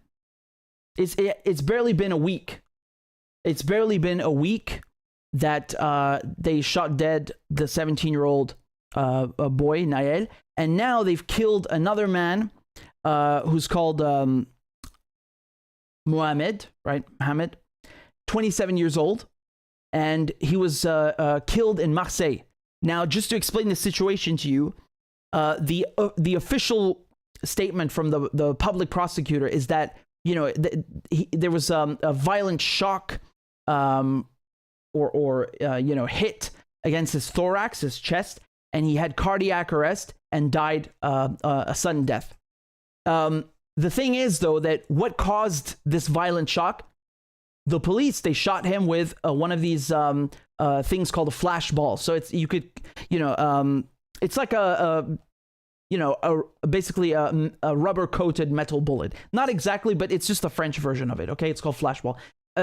It's marketed and sold as one of these like non-lethal armaments or weapons, and it's apparently very lethal because he died. Now, this happened 4 days ago, but the scandal about this is just coming out now because I can guarantee you the last thing Macron and the French police want right now is that you find out, and the people in France find out, that the police have once again killed an innocent young man who was doing absolutely nothing. You know, just to be very clear, because you're going to have some morons with no empathy and you know, brains who think that, well, he must have been doing something wrong. That's why the police killed him, right? Even if it was an accident. No, he was not. His wife and the public prosecutor have both said that he was not protesting, rioting, looting. The guy is the delivery driver, right? He drives a scooter, and so he died next to the scooter, just dropped dead. By the time they found him, he was already gone. You know, the cops they didn't even bother calling an ambulance, getting him help. No, he's dead, gone. 27 years old. And the last thing he was doing, what do you think the last thing, what do you think was the last thing that he did before being killed? Take a guess. He was filming the police, right? So, I mean, you can obviously, hold on, let me show you the video just so you can see it yourself. This is the last thing this is, again, just to be clear, he filmed this with his phone. And his wife gave it to the media. This is the last thing that he filmed, okay, before being killed. Alors, c'est une vidéo, je ne sais pas si on va pouvoir la voir, qui nous a été donnée par la famille de Mohamed. Ce sont les dernières images tournées par Mohamed avec son... So you can see it's just a short video. He's filming police that are at quite a distance from him, you know, like in the street. You know, people are you have multiple French MPs or representatives who are, you know, they're outraged, and they're all saying, like, the police killed this guy, and they probably killed him because he was filming them, and they don't like that, you know, they don't like being filmed. I don't need to explain this to you. I showed you just a few moments ago some French policeman waving a flashlight in a journalist's camera so they can't film. That's a very mild example, but if you look at the Yellow Vest protests, I mean, they just like, they beat on every moving thing, you know, journalist, not a journalist, it doesn't matter. They're going to beat the crap out of you, you know, with rubber bullets or rubber coated bullets, which are not lethal. You know, they might blind you or kill you, but they're totally fine. You know, tear gas and all these lovely things. So I'm not surprised. Let's say I wouldn't be surprised if it turns out that they killed him for filming them. Let's say that he, you know, he was literally just sitting there, which seems to be the case. What justification do they have to kill this guy? They're trying to make it seem like he just dropped dead from a heart attack. That's not what happened. That is not what happened. The only people who have these kinds of bullets and have been known to cause these kinds of deaths and injuries are the police. Nobody else has them. Okay? The only thing, I mean, you know, if you want to talk about, oh, maybe he died from smoke inhalation or fire or something, and maybe it was one of the rioters who threw a Molotov cocktail, that's not what happened. He died because of a bullet hitting his chest and giving him cardiac arrest, and he died, and instant death. You know, and that indicates the police did it. All of these French MPs on the left are coming out now and saying the police did it, and they are trying to hide it. And this is once again, we go back to this issue of systemic violence in the police. And it's not necessarily a French issue, but it is an issue in France, right? I think this is outrageous. And just to give you another example, guess what? There's another person who is not dead, but now is in a coma. Because of what? Because of the police shooting him with a beanie bag. A beanie bag. Okay, so this is again a form of it's one of these so-called non-lethal weapons, right? Like they claim. They put it in their riot guns and fire it at you, and it can put you in a coma or kill you or bruise you or take out your eye or whatever, depending on how close you are or how far you are. So, again, just to be clear, the first man I was talking about, who is now dead in Marseille, his name is Mohamed, 27. Now I'm telling you about, here. This is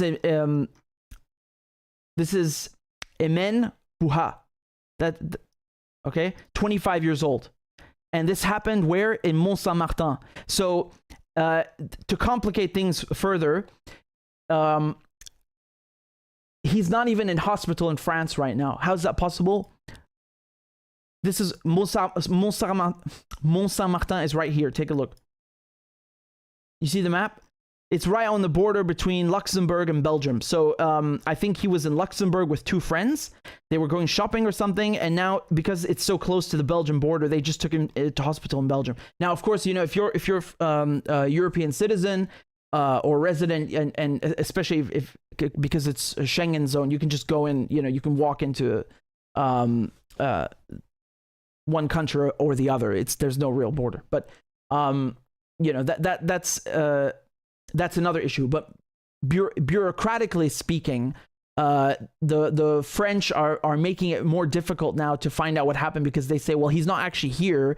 We don't know what really happened because it involves Luxembourg and Belgium. You know, it's very practical for them, right? So now he's in a coma after being shot in the head with a beanbag.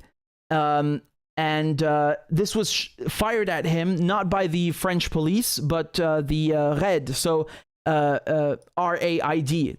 They're basically, again, they're like a highly specialized version of the riot police. Okay.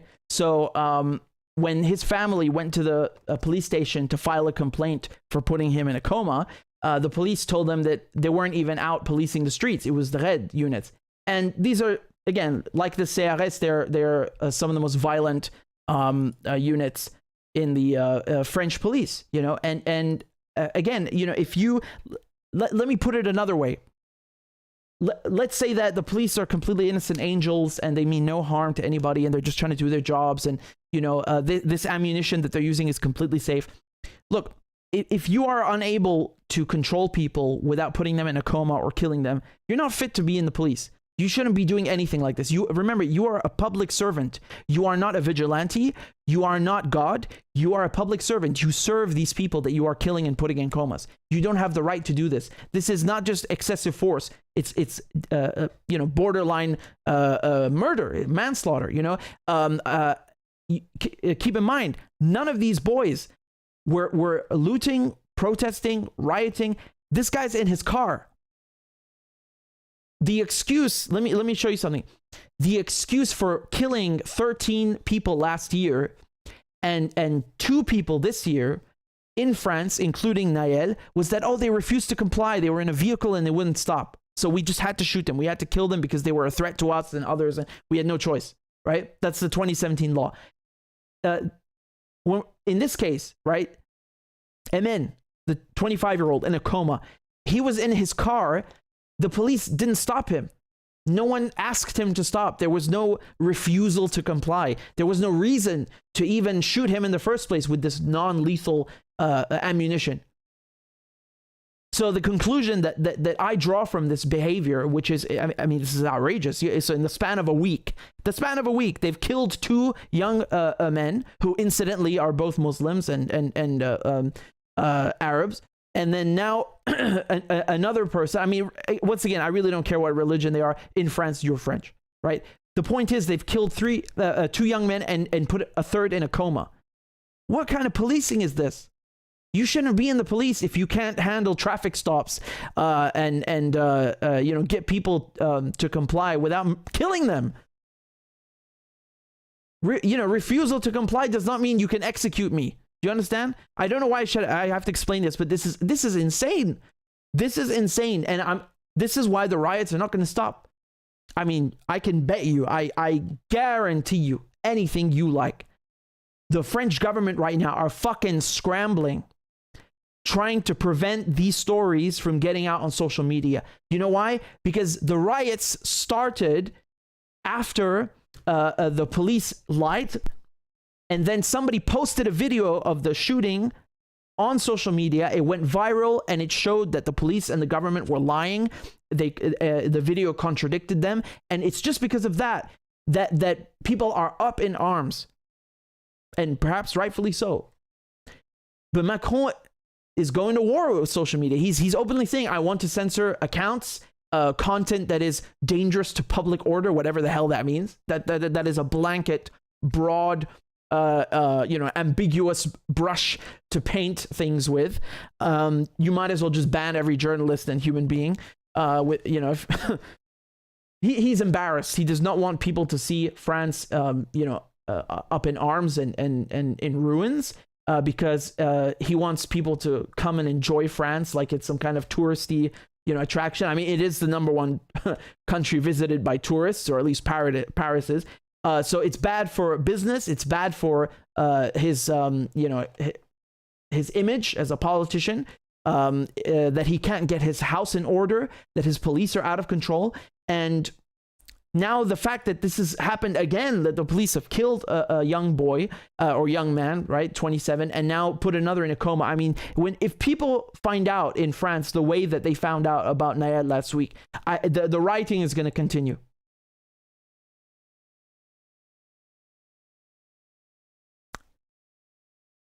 So Emen is now, as I said, in Belgium, in hospital in Arlon. His mother is 49 years old. She said they write here about how she receives visitors, elected officials, young people from their district and so on, and they all come to give their their best wishes and so on. But I suppose that it's not enough. It's not good enough. It's not good enough. Now the police in France, they have something called IGPN. So, Inspection Générale de la Police Nationale. And the whole point of IGPN is basically to police the police. Okay? Now, on paper, this looks like a marvelous thing. They're going to keep them in check. Usually, that's not the case, right? They cover for each other. So, I don't think that anything is going to happen, even though right now, for Emen, they say here that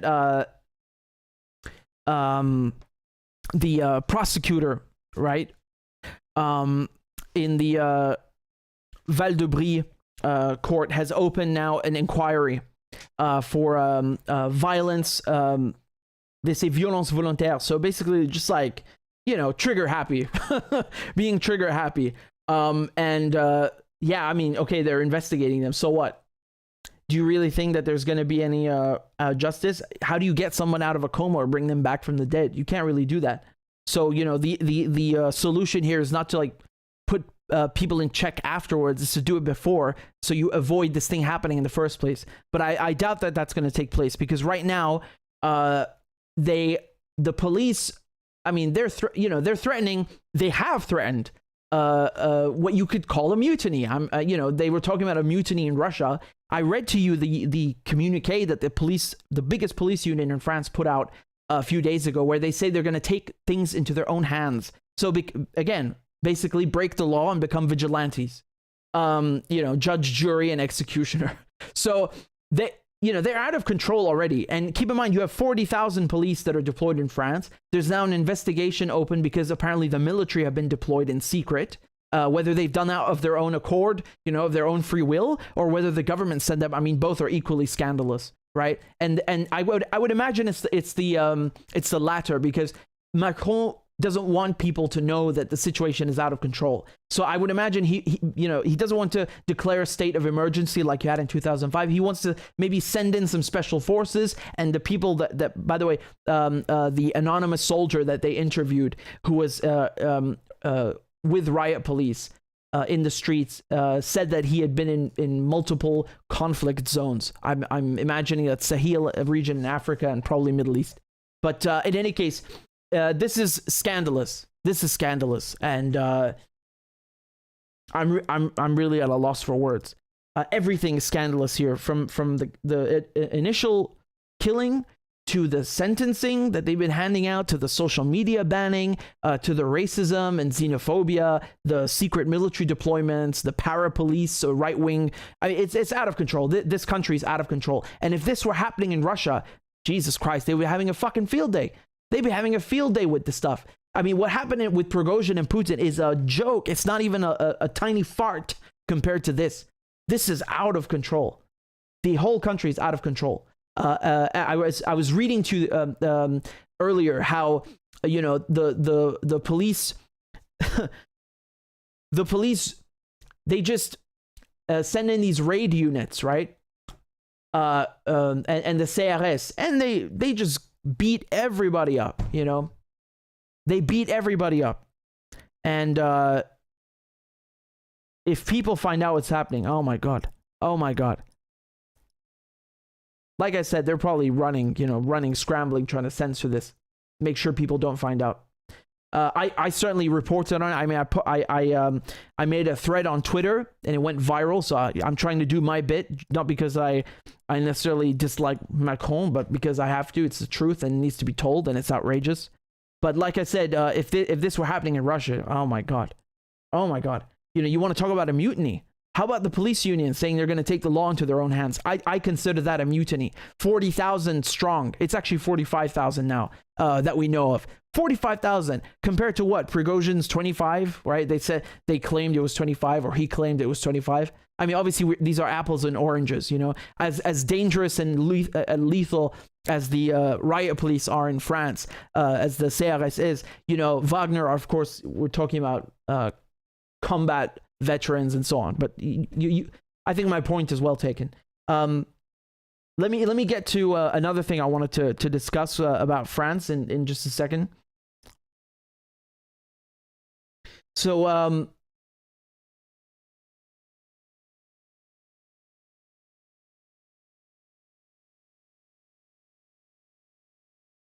okay.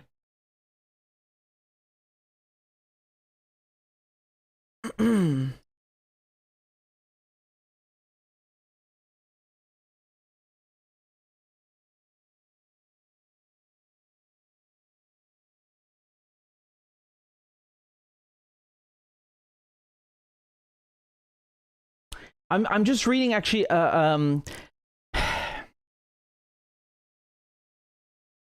was just reading a bit more from this incident with the shooting with this beanie bag, right? With MN, who's in a coma. What a shame, man. This guy was just getting food. He was just getting food with his friends, and now he's in a coma. Scandalous, truly scandalous.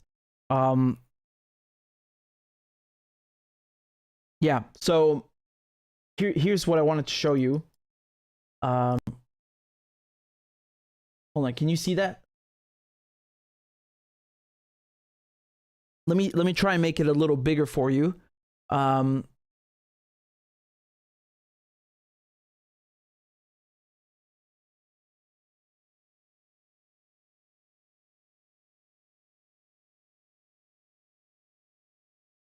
Right. So I did this video the other day, and I kind of went through, you know, this issue of racism in France, where, you know, the French, they were happy to annex Algeria and tell everybody you are French, and we want to make you French and erase your identity and your, you know, your political and cultural establishments and make you all French, right?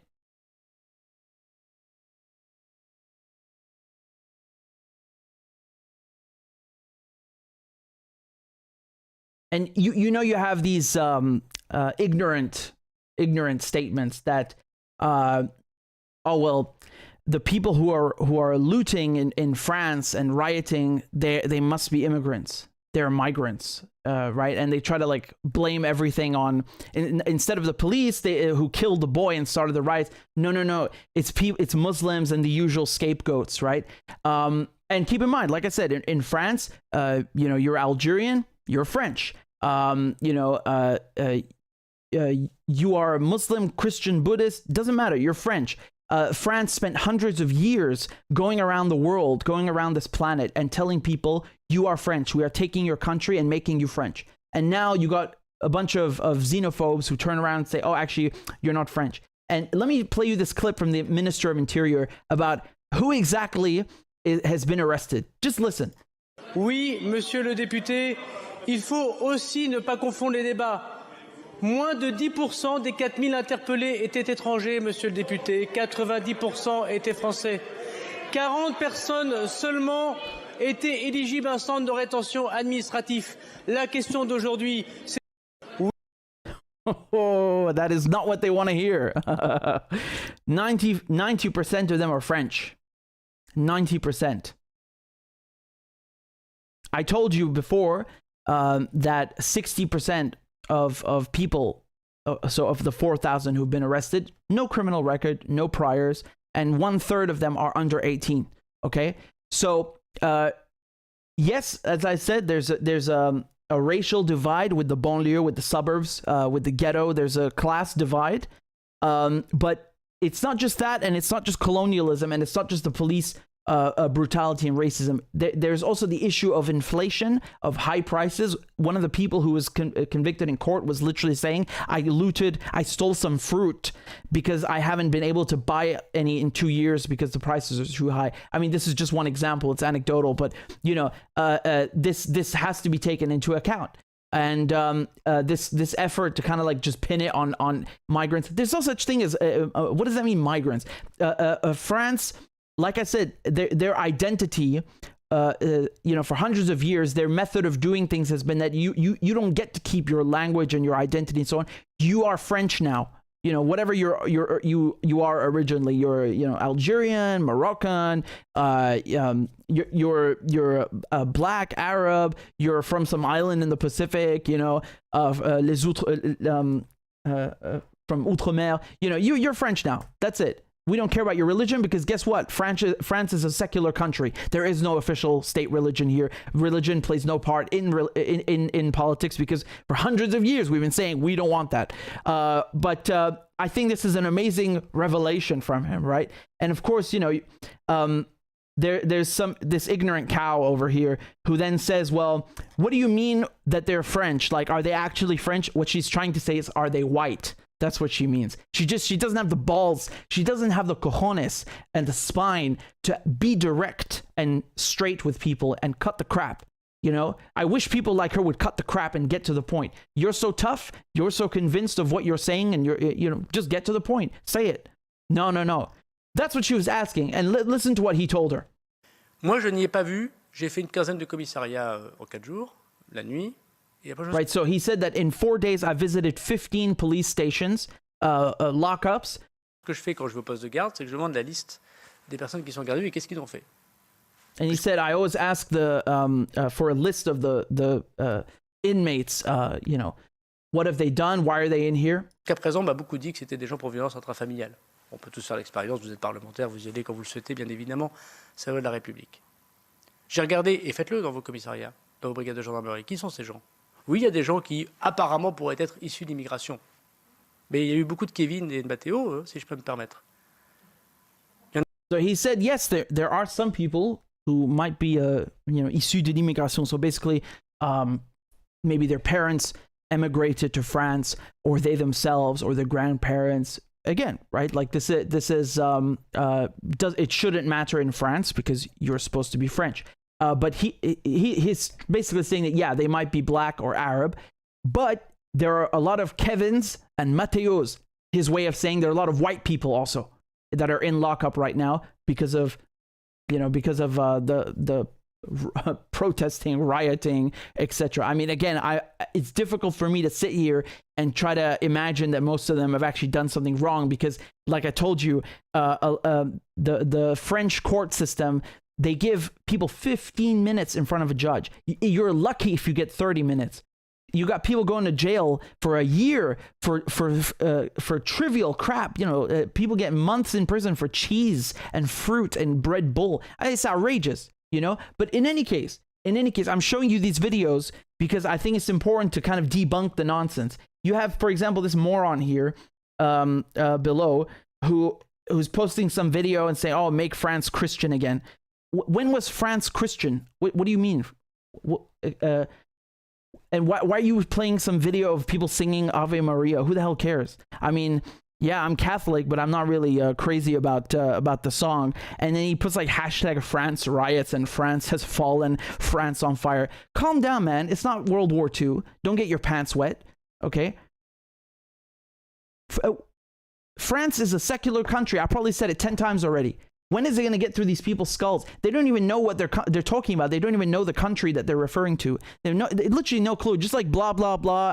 Hot air. I'm going to spread my anti-Muslim bullshit because I want to, because it suits me. You're a moron. You are a moron. Since 1905, over 100 years, France has had legally, by law, separation of church and state.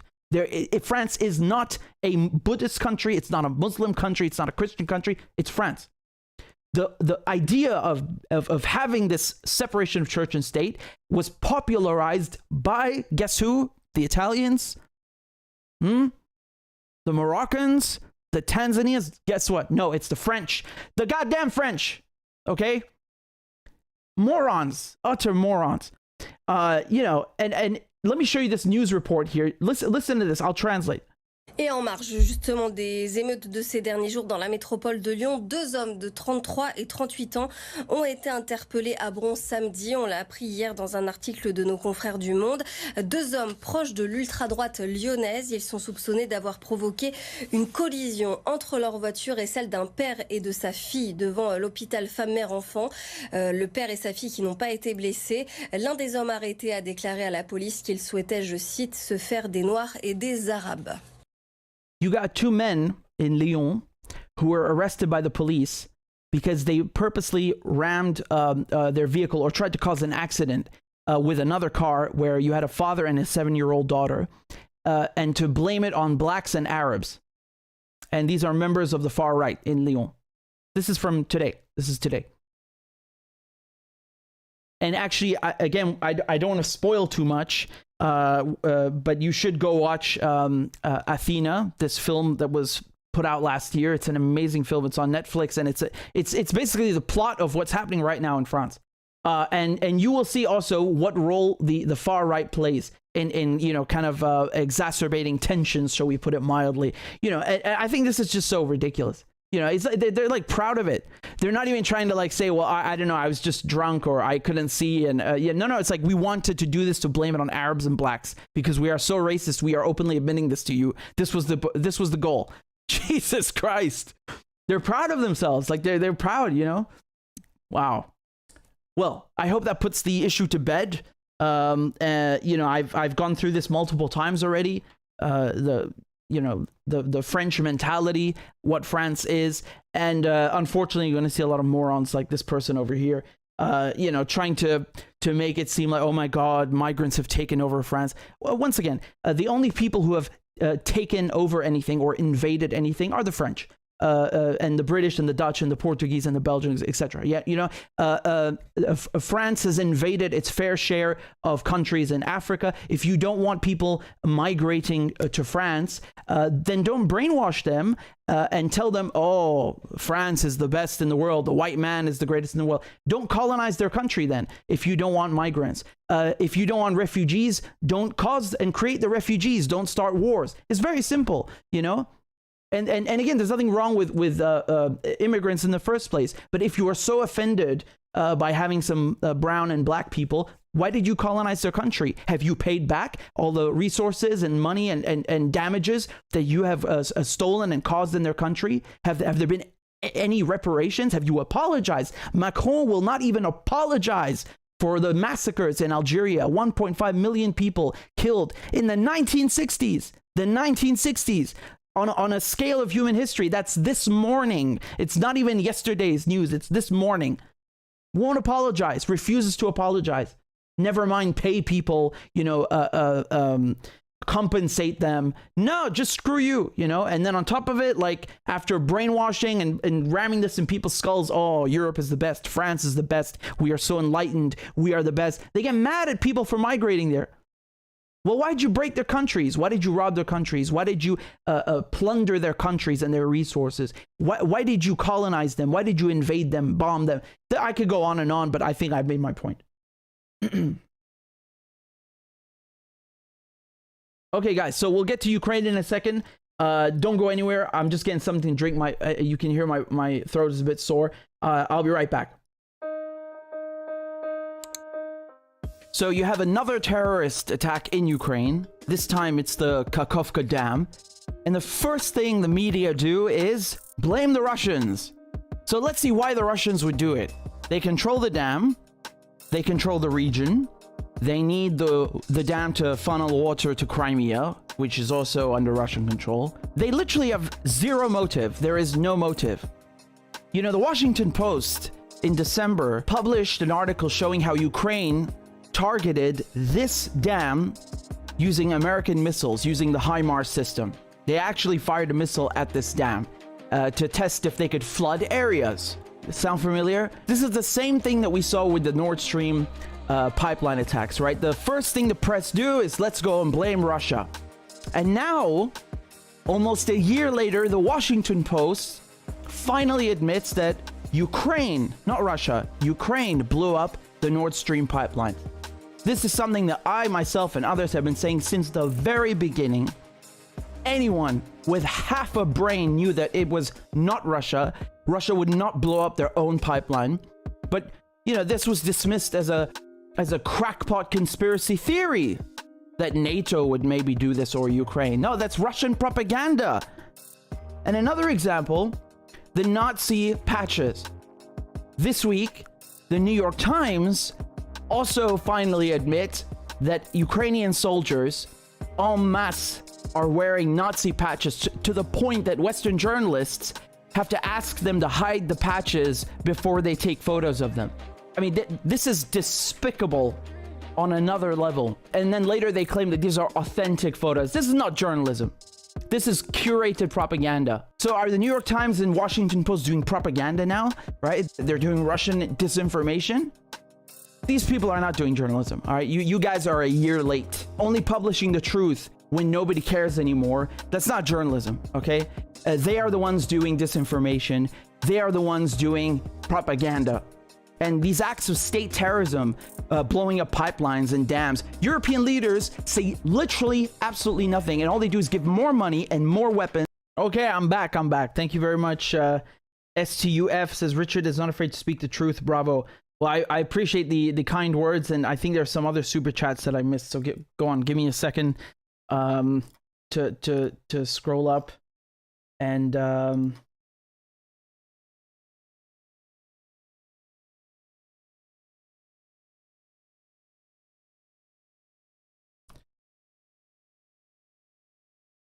okay, just a moment. I'm trying to juggle. We're juggling a million things. All right.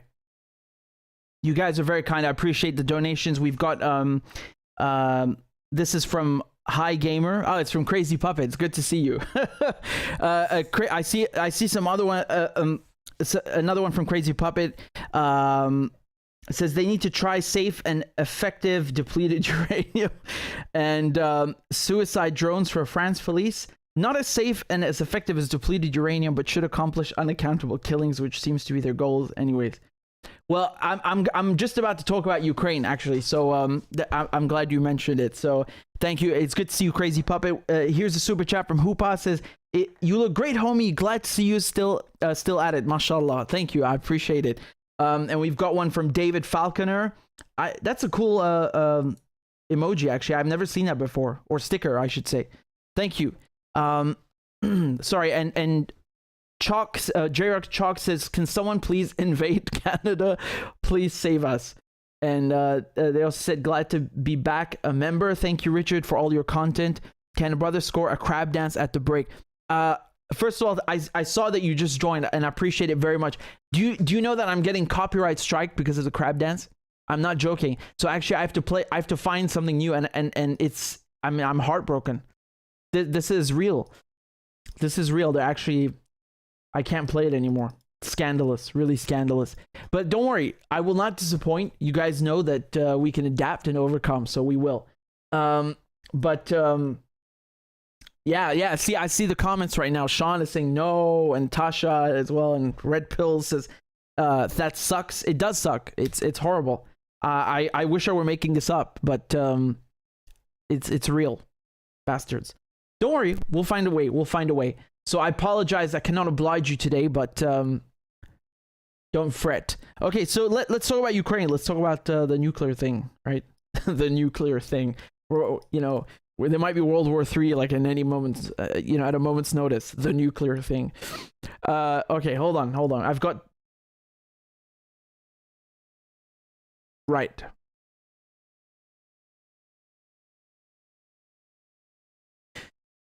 Excuse me.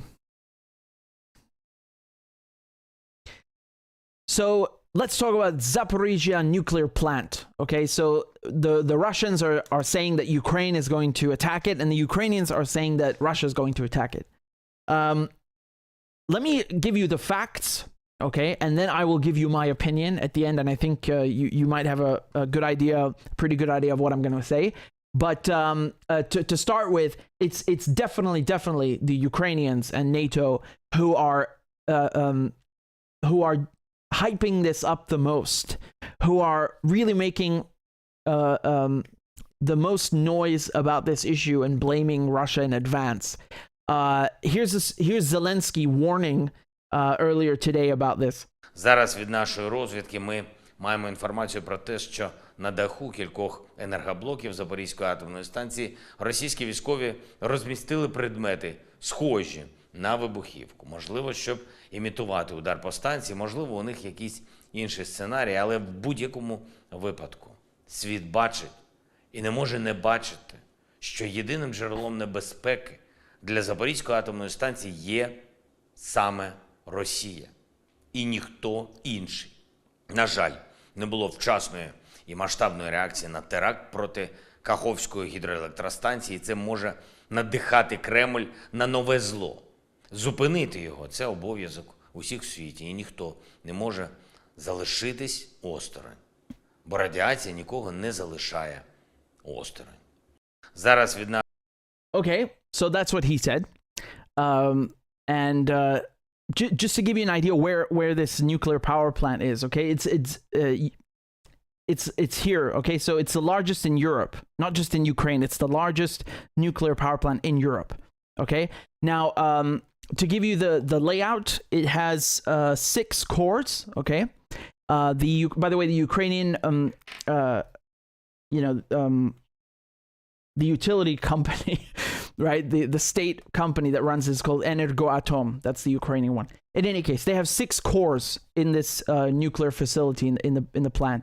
5 out of the 6 reactors have been completely shut down since September. Okay, so that's almost a year ago now that most of the plant's been completely deactivated.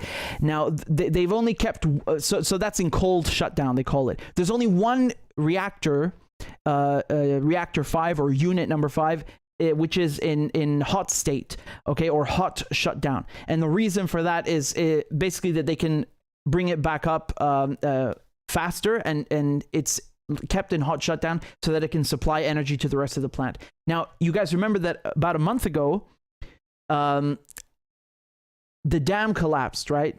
The Kakhovka Dam, and they blamed it on Russia. I'll get back to that in a second. But why was this dam important? It's important because the water that goes and flows to the reservoir and keeps this nuclear facility cool. It started, it started running out. Okay, so now you have less water to cool the reactors. The water is draining from both the reservoir, the Kakhovka reservoir, and also in the Nikopol area. So that's like on the opposite side from the plant, the nuclear plant, on the opposite side of the river, the Dnipro River. So you have, it's not critical, but it's very bad. It's bad enough that they finally shut down that reactor to cold shutdown on Thursday. Okay, so because of all of these factors, they're blaming Russia for some impending attack, and also that the dam was destroyed. How convenient.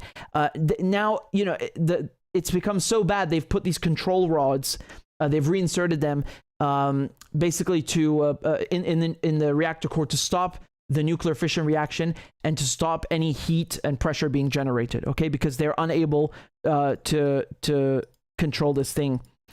And let me just read this to you quickly. So this is from the International Atomic Energy Agency. I know this is a bit boring for those of you who are not necessarily interested in nuclear reactor technology, but we need to say this because this is the IAEA is the foremost or the top authority on all nuclear matters, right? It's part of the United Nations. It's based in Vienna. Now, they are the experts, and we should listen to what they're saying, right? Not just some random statement from Russia or from Ukraine. So they're saying here, this is from a few weeks ago, actually on June 30th, right? So the IAEA said that the Zaporizhia nuclear plant, it depends on external power, okay? It needs that power to cool the reactors and other essential nuclear safety and security functions. And if it fails again, as has happened repeatedly in recent months, the site only has emergency diesel generators available for the electricity that it needs to pump the water that cools the reactors and spent fuel ponds, right? So this is it's a whole list of things that depend on each other, right? You need enough diesel for the generators, and that's in case of emergency, so that you can then pump the water that then cools the reactors, etc. Okay? So the IAEA has teams of experts that are permanently present at Ukraine's other nuclear power plants to assist in efforts to maintain nuclear safety and security during the conflict. Guess what? They also have nuclear experts in Zaporizhia, this very power plant that they're accusing the Russians of sabotaging. So I want to play this video of what Rafael Grossi says. So he's the head of the IAEA, he's the director general, and he's literally been to the Zaporizhia plant, I think 3 times in the last 10 months or something like that. He travels there often, right? Well, what the top level in Ukraine is saying, Vladimir Zelensky a few days ago said that according to his intelligence, Russia has made all the preparation for an attack on the plant, not an accident, an attack.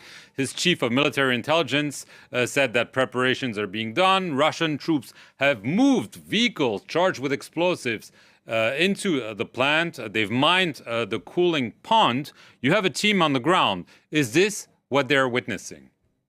Well, I would never, enter into an argument with the president of Ukraine, whom I know very, very well and with whom I've been in contact regularly and meeting with him personally. What I can say is I was there. I did not see this kind of development.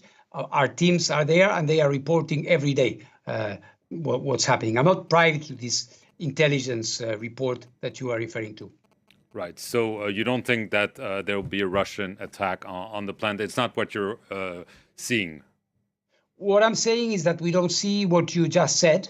in terms of the future, I wouldn't be so, adventurous into getting to, what is going to happen or not happen there. I think anything can happen. This is what worries me. Right. I want to turn quickly to.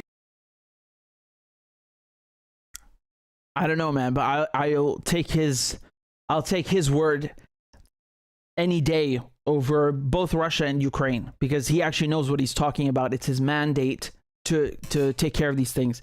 Now, does that mean that the IAEA is uncorruptible and doesn't serve doesn't sometimes serve the interests of the West? Of course it does. The Americans try very hard to compromise these institutions as much as possible.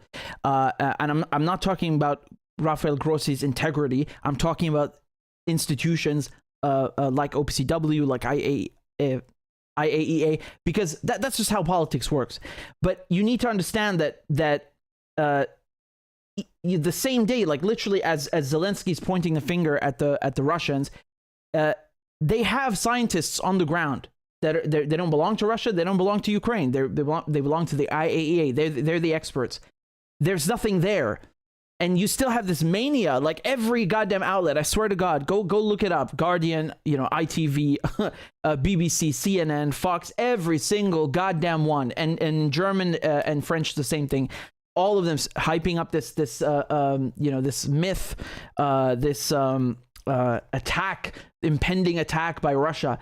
Why the hell would Russia, please explain this to me, why the hell would Russia attack a nuclear facility that they already control? The Russians are not fighting a battle to gain control over it. They already have control. They've had control since day one. Not literally. It's rather the first month after the invasion, right? Or since the war started and exploded.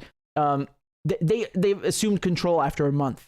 So you're telling me that they're going to bomb a nuclear site where their own soldiers and scientists are stationed, and IAEA scientists are stationed, so that they can kill their own people and piss off the UN's nuclear watchdog? Wow, that makes a lot of sense. You must have a very big brain. Well done. I'm sure this is also, related to how I'm sure this also explains why Russia blew up the Kakhovka Dam, which they depend on for water in Crimea and depend on to cool this very nuclear power plant in Zaporizhia. I'm sure this is also why Russia blew up their own pipeline, right? Just to blow up their own pipeline for the sake of doing it. And that's why they also blew up the Crimea bridge, right? Every single time one of these immense major attacks happens, it has to be the Russians, right? It has to be them, because NATO would never do a thing like that. Ukraine and the United States would never do false flags. Oh no. So again, I'm sure most of you are familiar with the term false flag. It's essentially when you have somebody. Think of Hitler with the Reichstag, right? So what did he do? He burnt it down and then blamed it on the communists and socialists, so he could go and ban them and ban other parties and further concentrate his power. So what does Ukraine stand to gain from this? Like what possible reason would anyone have for doing this? The reason here is that Ukraine's counteroffensive has failed miserably. It's an utter flop. They were hyping this for months, and not it just didn't come into fruition. It just didn't happen. The only things that we saw were sending kamikaze drones to attack the Kremlin. Have you gone mad? And then they were also sending Bradleys and Leopards, so these German and American tanks that they'd been begging for. They finally got them, and then what happened? The Russians just destroyed multiple columns of tanks, and they didn't even get to the defenses yet. So the Ukrainians didn't even reach the defenses to even begin to break through the Russian lines, right? The dragon's teeth, the tank traps, the conventional zigzag trenches, right? So they didn't even get there. They're already getting smoked because the Russians have been dug in for months. So that a complete flop. And the jets, it's not coming anytime soon because you need to train the pilots, etc., etc. This takes time. So now the only way that Zelensky has to save face, and more importantly than saving face, he wants to draw in direct he wants to join the United States and Europe and NATO into a hot war with Russia, okay? Because short of a nuclear disaster or something on the scale of this, Europeans, especially Europeans, they're not going to get the message that Zelensky wants to convey, that Russia is, an uncontrollable, crazy, maniacal threat. That's what he's trying to convince Europeans of. That Russia is so crazy that it's willing to blow up a nuclear plant and risk radiating Europe, even killing its own personnel just because Putin is mad, right? It's the same old scenario. Like the Russians, they're just evil for the sake of being evil. Just like that, because we say so. They're just evil. They're crazy and dumb and evil. And that's why they would do it. And if that would happen, God forbid, then yeah, I think he would have a pretty convincing argument, because Europeans and Westerners are inclined to believe him over Putin.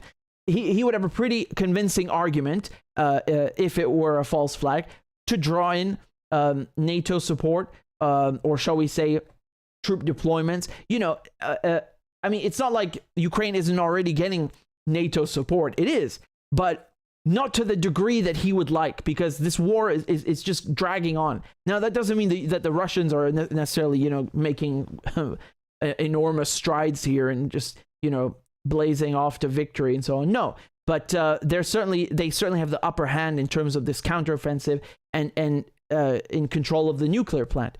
So, this idea that it's the Russians who are actually making a false flag. I mean, Jesus Christ, listen to this guy here on Sky News, like this is moron babbling.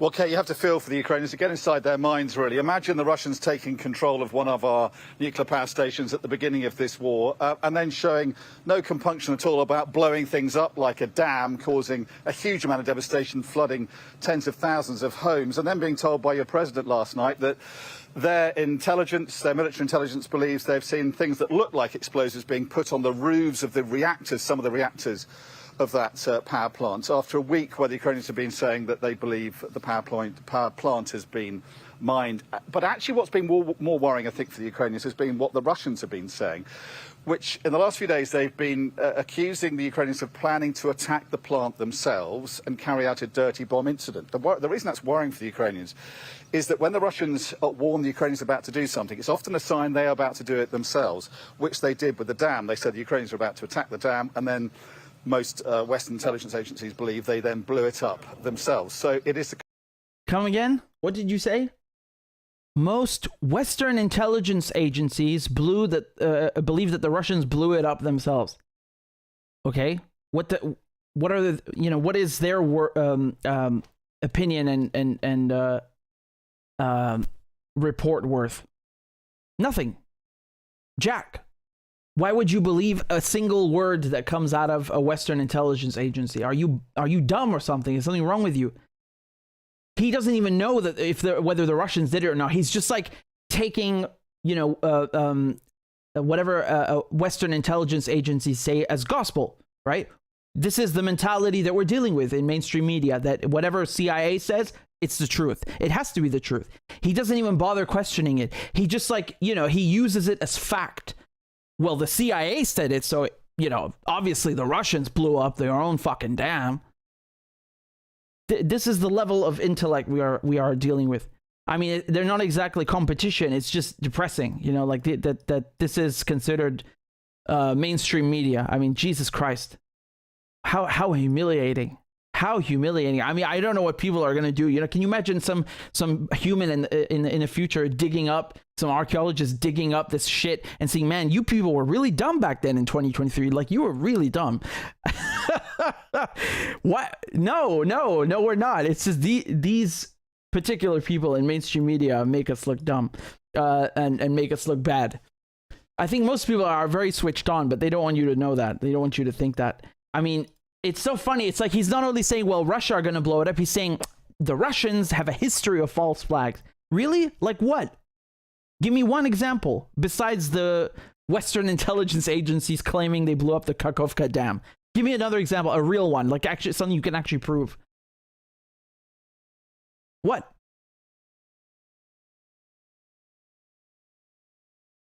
Doesn't matter because the Russians are evil. Of course they would do it.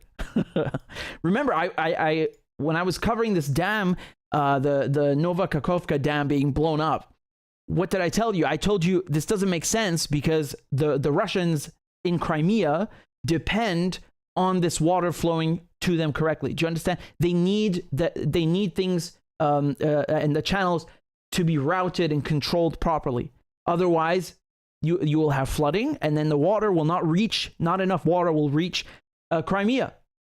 Right? So on the one hand, they tell you the Russians are so evil, they hate, and they don't care about international law. They just want to grab Crimea because they're evil, and you know, they want to Russify it, and so on. But then on the other hand, they tell us, well, the Russians, they're so dumb and they don't care about people in Crimea that they're willing to blow up the dam that flows water, that channels water to Crimea. These are contradictions. These are direct contradictions. You cannot care about Crimea and then deprive people in Crimea of water at the same time. This is a blatant contradiction.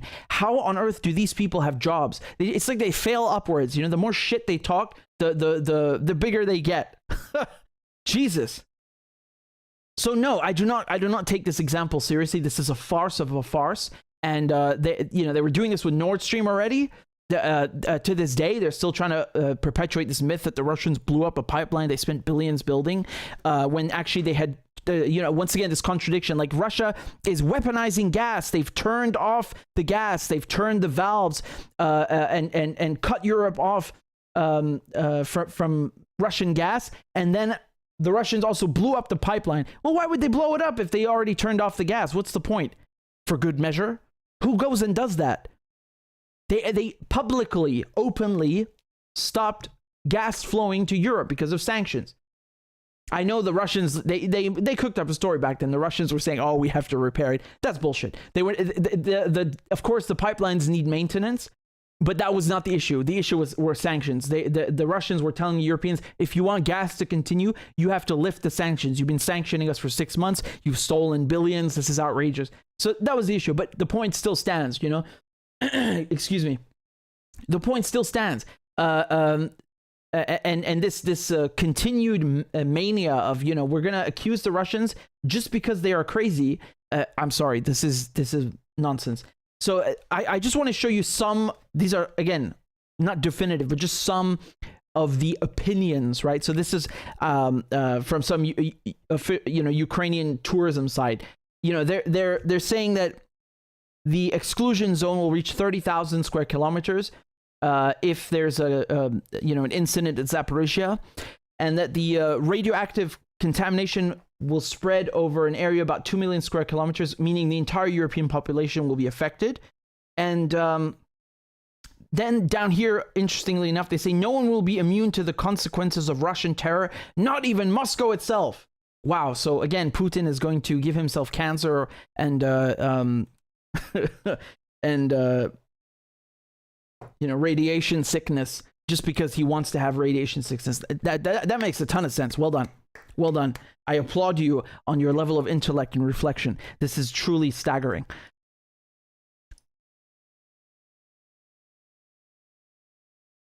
The thing is, though, and I've been warning you about this for a long time, that this is not a joke, that it only takes a tiny incident to start a war, never mind a world war.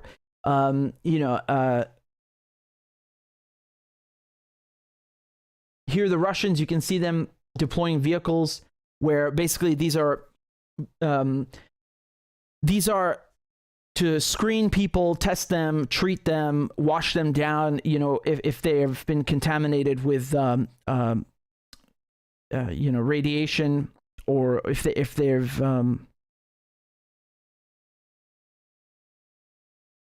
in the contamination zone. I want to show you also here in Ukraine, they're doing the same thing.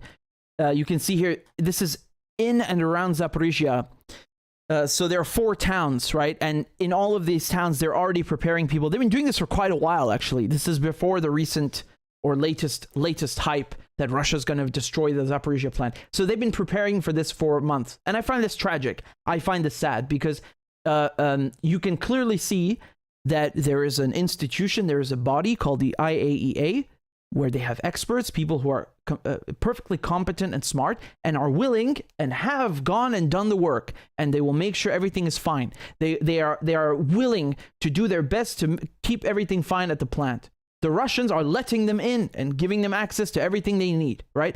And and then at the same time, unfortunately, you have these goddamn maniacs who think that it's a good idea to, you know, just blow it up and then blame it on Russia, and then that way Europe will come and join in on the fight. I mean, this is insane.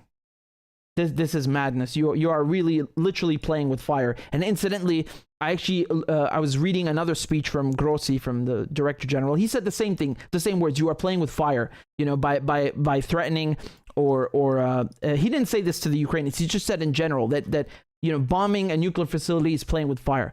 But I just wanted to read you one sentence here. This is from the IAEA, right? So they said here that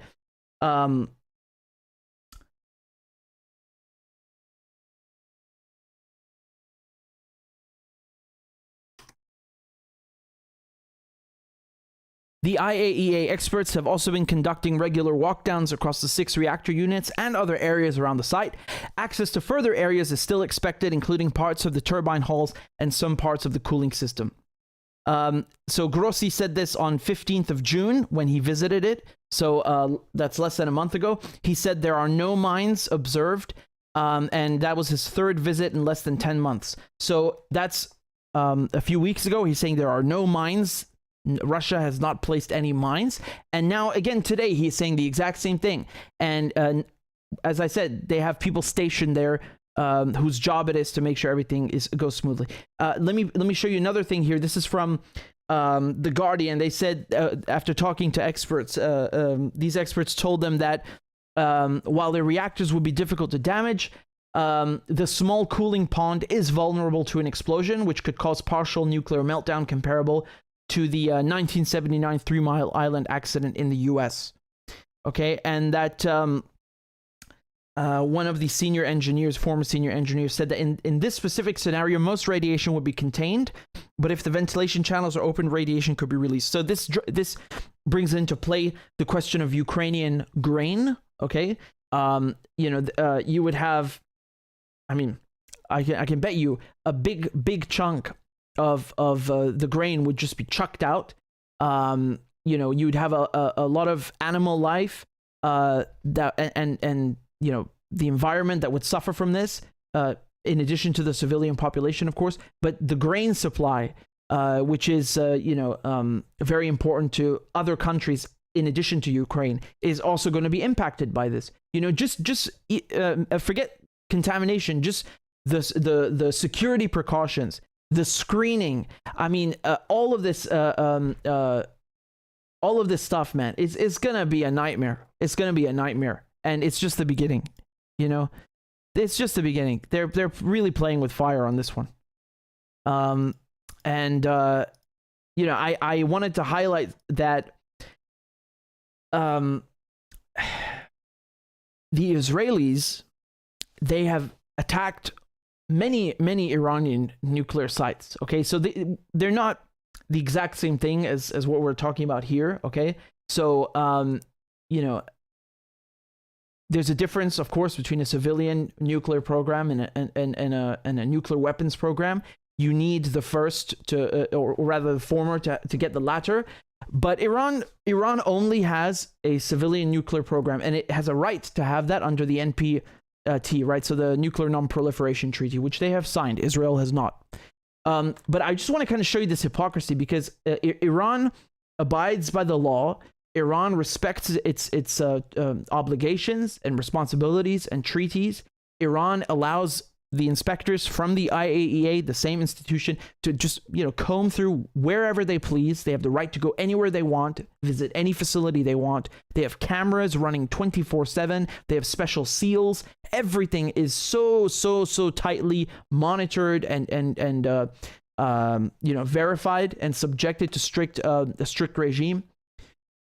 And then the media go and start repeating this crap from Tel Aviv, this Israeli propaganda that, oh, Iran is working on a nuclear weapon. And the reason they do this is not because it's true, it's complete nonsense, but it's because they want to basically give Israel political cover and a blank check to keep bombing nuclear facilities. And I don't see any concern from Western media when Israel attacks the Natanz nuclear facility in Iran. Where was their concern then? You know, or when they infected the centrifuges with well, they didn't infect the centrifuges. Basically, the CIA and the Mossad, they made a computer virus called Stuxnet, and they attacked the Iranian facilities, the facility at Natanz, to sabotage the centrifuges, which are responsible for enriching uranium. So, you know, where's the concern there? Where's the concern for that? Where's the outrage for that attack? It's still an attack. You know, it's a virus, but it had real physical ramifications and effects. You know, in reality, things broke. You know, it doesn't take a lot for things to get out of hand. And in addition to that, they were literally bombing these things. You got people going there and putting bombs. In another example, the Israelis, instead of bombing the facility, they bombed the electrical power supply. I was just reading to you in how important that is. For Zaporizhia, you know, you need electricity to keep the pumps moving the water, to keep cooling the reactors and so on. And what the Israelis did is they destroyed the electricity supply to the plant in Iran. And then, as you know, by extension, they sabotaged the facility itself, right? Because the power just cut off suddenly. So Israel, I mean, over and over and over, they have attacked multiple facilities in Iran, and nobody cares. Nobody says a word. Yeah, but now when it comes to some nonsense myth, you know, this false flag that they're trying to pin on the Russians, everybody suddenly cares. Yes, you should care, but why don't you care all the time? Especially when Israel does it, right? They just give Israel, you know, blank check. Whatever you want to do. You want to go into Jenin, go ahead. You want to bomb this Natanz, go ahead. I think it's sickening. I think it's disgusting. It's hypocritical. And I think this idea that Russia is going to bomb a nuclear facility it already controls is outrageous. Even if they didn't control it, the Russians are not morons. They're not suicidal. I know they want you to think that they're evil and they're, you know, they're just completely out of control. That's not true. You don't have to like them or agree with them, but this is ridiculous. This is outrageous. The only person who has any incentive to bomb a nuclear facility, never mind the largest in Europe, is Zelensky, because his counteroffensive has been a complete nightmare. He looks, you know, I mean, weak, right? They called Putin weak after the mutiny, the Wagner mutiny. What the hell does Zelensky look like then now? He looks pretty weak to me. You know, all these tanks he's asked for, smoke, up in smoke. And to save face, and more importantly, to draw in more support and even troops, he needs to do something like this. And he doesn't care, you know, what kind of ramifications it has. Maybe he thinks deep down that it's going to be a tiny controlled disaster, that it's not going to be as bad as Chernobyl. And maybe he's right. But, you know, what difference does it make? I mean, of course, it makes a difference, the size of it. But even a tiny disaster zone, right, a contamination zone, is he out of his goddamn mind? Now, I'm not saying that he's necessarily planning on this, but if someone is, unfortunately, I have to hedge my bets on him. Once again, there's no incentive for the Russians to do it. And there's a history of this where they say, oh, Russia blew up the pipeline, Russia blew up the Crimea Bridge, Russia blew up the Kakhovka Dam. I'm sorry, this is nonsense. This is fantasy. You are out of your goddamn minds. You are out of your goddamn minds. And the way that they are just, you know, egging on the Russians bit by bit. Let's send more weapons. Let's, you know, keep crossing these red lines that have been set there for decades now since the Cold War. It shows that they have no grasp on reality in Washington. And for them, they're nice and comfortable. They're all the way in Washington. They're not going to be affected by this. Their children are not going to be affected by this. Their families, nothing. You know, in Europe, when you had Chernobyl, that's a different issue though, because remember there was a graphite tip and you know, this cloud, that carried that went around Europe, right? And carried all of the this contamination from the Chernobyl reactor. I mean, this was a different issue, right? It's a different issue, and it was much more serious. But my point here is that you had, you know, every European city had to spray the streets with water, clean them every goddamn day, because there was a fear that, you know, this dust, radioactive dust, would settle, and then you get people with radiation sickness and cancer. You know, you can't see it. You're not going to see it. You're not going to feel it, but it's there. And well, of course, it depends on the dose.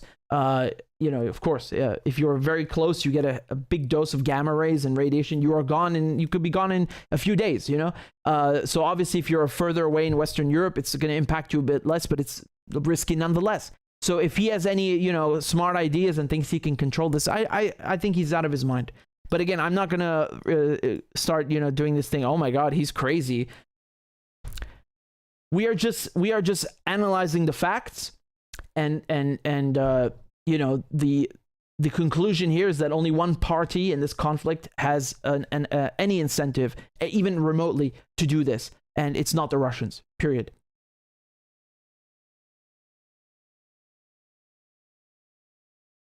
Thank you very much for the kind donations. We got one here from Crazy Puppet. It says, cannot wait to see a new rendition of Angel Claudia's masterpiece. Likewise. I mean, I must admit that I must remind you guys, I am the one who created the crab dance. It's but of course Claudia has added like tiny Easter eggs and nice you know, she's put a few cherries on top of the cake, so to speak, in the latest editions. Because remember, every time we hit the goal on Patreon, we add something new to the crab dance. So you know, the Maduro one, Trump, a lot of them, they're amazing. She did great. So we need to fix this, because I'm really sorry to say they keep giving me these copyright issues, so we have to find another one. Thank you on Rockfin. We got a tip from Kareem. Thank you very much for the donation, Kareem. I appreciate that. And by the way, I'm live streaming on not just YouTube and Rockfin, but also Rumble. Let's get ready to rumble. Give me a second. There was another super chat here that I forgot to read. Give me one moment. This is from Kapapa.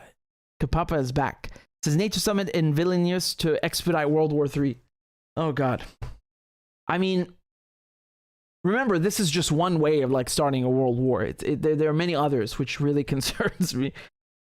Crazy Puppet says their argument is that, well, Russia did burn Moscow down before. They are unpredictable. Oh boy. But I mean, you saw with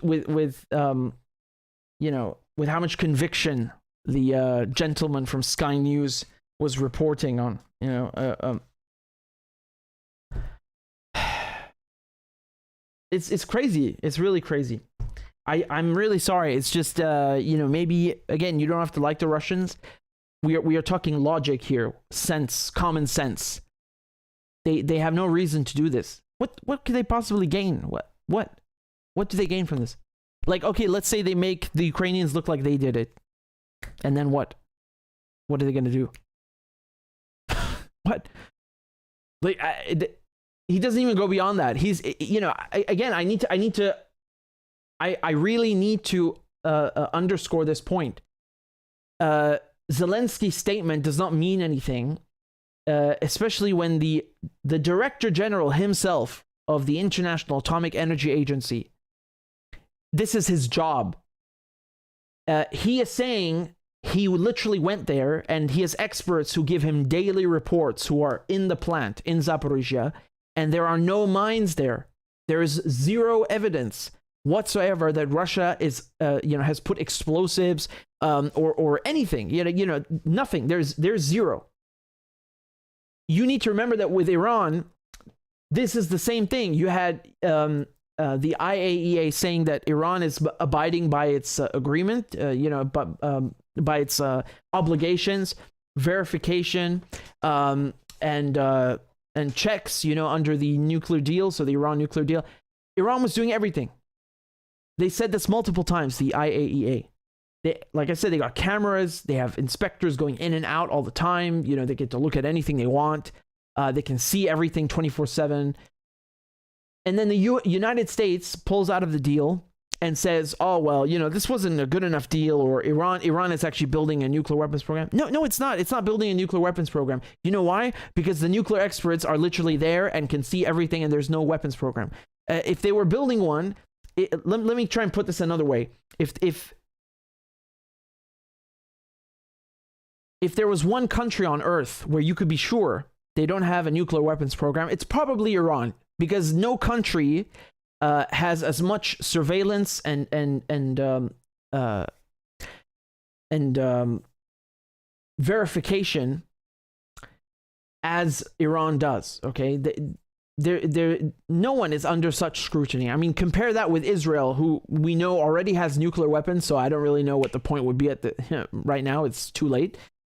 Israel never signed the NPT, didn't sign ban on chemical weapons. They don't care. They don't care at all. And you know, we're supposed to take Israel's word, who again developed nuclear weapons in secret. It behaves like a bully. We're supposed to believe them after they have blown up multiple Iranian nuclear sites, and you know they vilify Iran. No, I'm not going to take their word. I'm gonna believe the experts whose job it is to monitor and verify. And just like they told the truth about Iran, where they said Iran is doing everything by the book, Iran is following the agreement, I'm going to believe them now when they say Russia is not mining the Zaporizhia nuclear plant. I'm going to believe them because they tell the truth in the past. And like I said, doesn't make it a perfect institution, but you know, when we're talking about matters that are this crazy, this serious, I'm sorry, man, it speaks for itself. You know, like Zelensky and Putin as well, they can say as much as they like, but at the end of the day, you know, if they say there are no mines, then there are no mines. Keep in mind, no pun intended, keep in mind one thing. That does not impede Ukraine from being able to attack the plant with drones, with HIMARS, with whatever you like. Okay, and the shelling that you've had in the past. I remember this when the Russians first took control. They had me on television, and I was talking about this. I mean, obviously, I outlined the hypocrisy, right? No one cares when Israel does this, but the shells that were being fired, they were not even being done in the plant. I mean, it's still dangerous, so I obviously said that too. But it was happening in these sort of barracks that are literally next door. It's still dangerous, right? You still shouldn't do that, but. If most of the shelling has come from Ukraine's side, you know why? Because Ukraine doesn't control it. Ukraine is the one trying to fight to get control of the plant. Russia is already there. They're dug in. They don't need to fight over anything. And does that make it less dangerous? No, it's still a conflict zone. It's a war zone, and you need de-escalation, especially in a place like this. Especially. But my point is that you know. You cannot, the IAEA nuclear experts cannot see in advance whether someone is going to fire a drone, because it's impossible. They can see, however, if anything's been planted there, and they say nothing has. So we can at least trust that the Russians haven't, you know, don't plan on doing anything, because like I said, it doesn't make sense, and there is no proof. With Ukraine, it does make sense that they might attack it, that they might attack Zaporizhia, and they also don't need to plant anything. They can just use drones or missiles, or, you know, there are many, many ways to do this. So keep that in mind.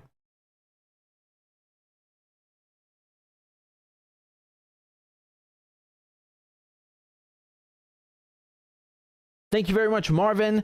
Marvin says, could you have Hamas Hezbollah rep on discuss Jenin? It's funny you mentioned that, because I was literally thinking about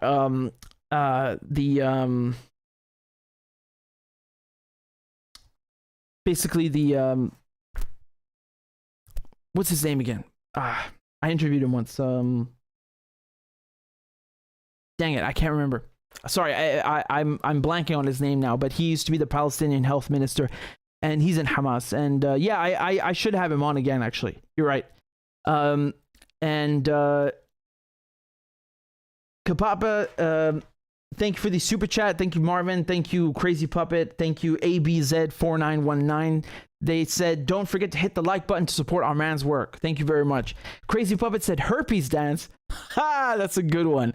No, we don't need no herpes dance. We'll have the crab dance and stick to it, but I seriously need to find a new beat. If you guys, I mean this, if you guys know a good beat that we could swap it out with, that's copyright free, please let me know, or let Claudia know. Just drop it in the chat, and I will do my best to expedite that process. Crazy Puppet says French police needs to look into safe and effective depleted. I'm reading this again just because it's funny. You know, they need to learn to fire, as you say, they need to learn to fire, you know, good beanie bags that are rich in depleted uranium, so they can both knock somebody into a coma and maybe give them, you know, thyroid issues or radiation sickness. Jesus. No, thank you guys very much for these super chats. You're very kind. And again, I'm gonna plug the show. So if you want to support, we are currently on the way to 700 members on Patreon. So I would really appreciate if you could donate $1 a month or $2 a month. Do whatever you want, whatever amount is good for you, in whatever currency. Hopefully gold, rubles, and renminbi. No, I'm kidding. But that's a way to support my work and my channel. If you enjoy what I do, if you find it informative and educational, and just give me a second. I'll get the next segment ready for you. So give me a moment here. Oh Jesus, we got to talk about this monster now. Oh boy. All right. I've got a good old villain lined up for you. So, we probably had some donations on PayPal also, and I need to read them to you. So I'll do that in a bit. Okay. Actually, let me check right now. Hold on. Because I don't get notifications anymore, and I told you guys, but I think I might have fixed it now. Give me a sec.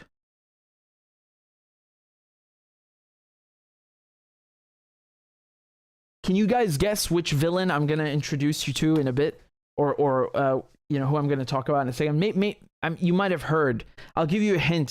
He's a U.S. villain. Have fun, and take a guess. Take a wild guess, just for the heck of it, while I do this.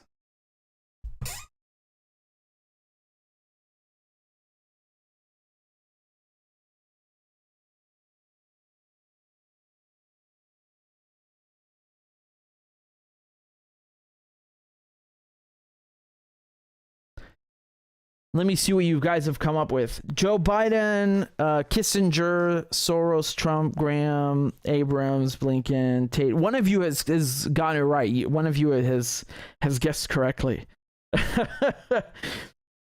Hillary, Dr. Octopus. You're close, Bill. You're very close. All right, hold on. Hold on to your horses.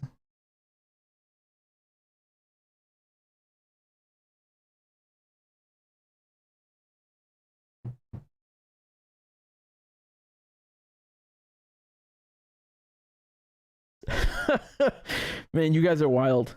All right, hold on. This is what do we have over here?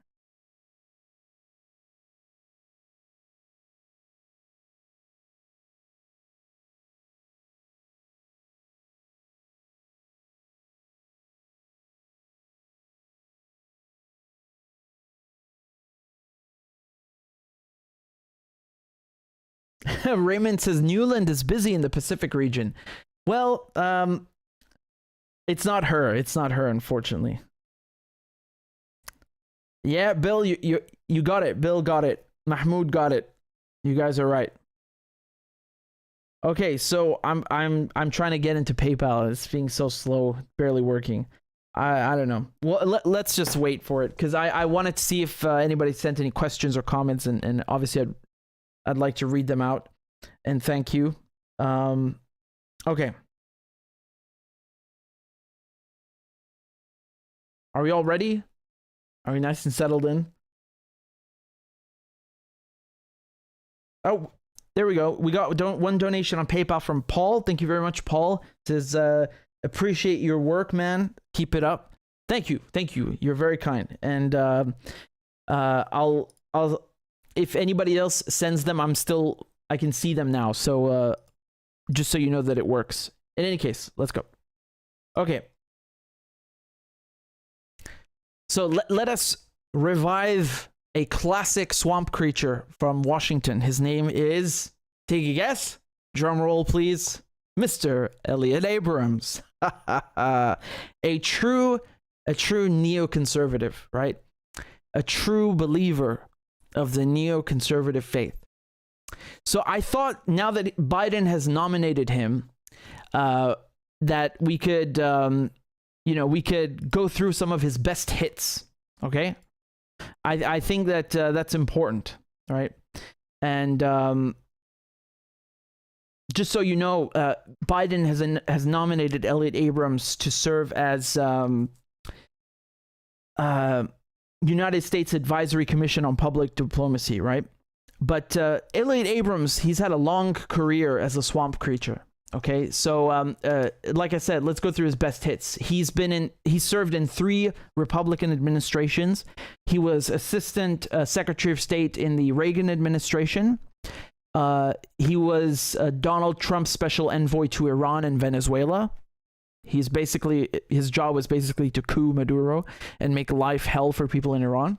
And he was also the senior director of the National Security Council, and then deputy assistant to the president and deputy national security advisor under former President George W. Bush, right? One of my favorite neocons through and through.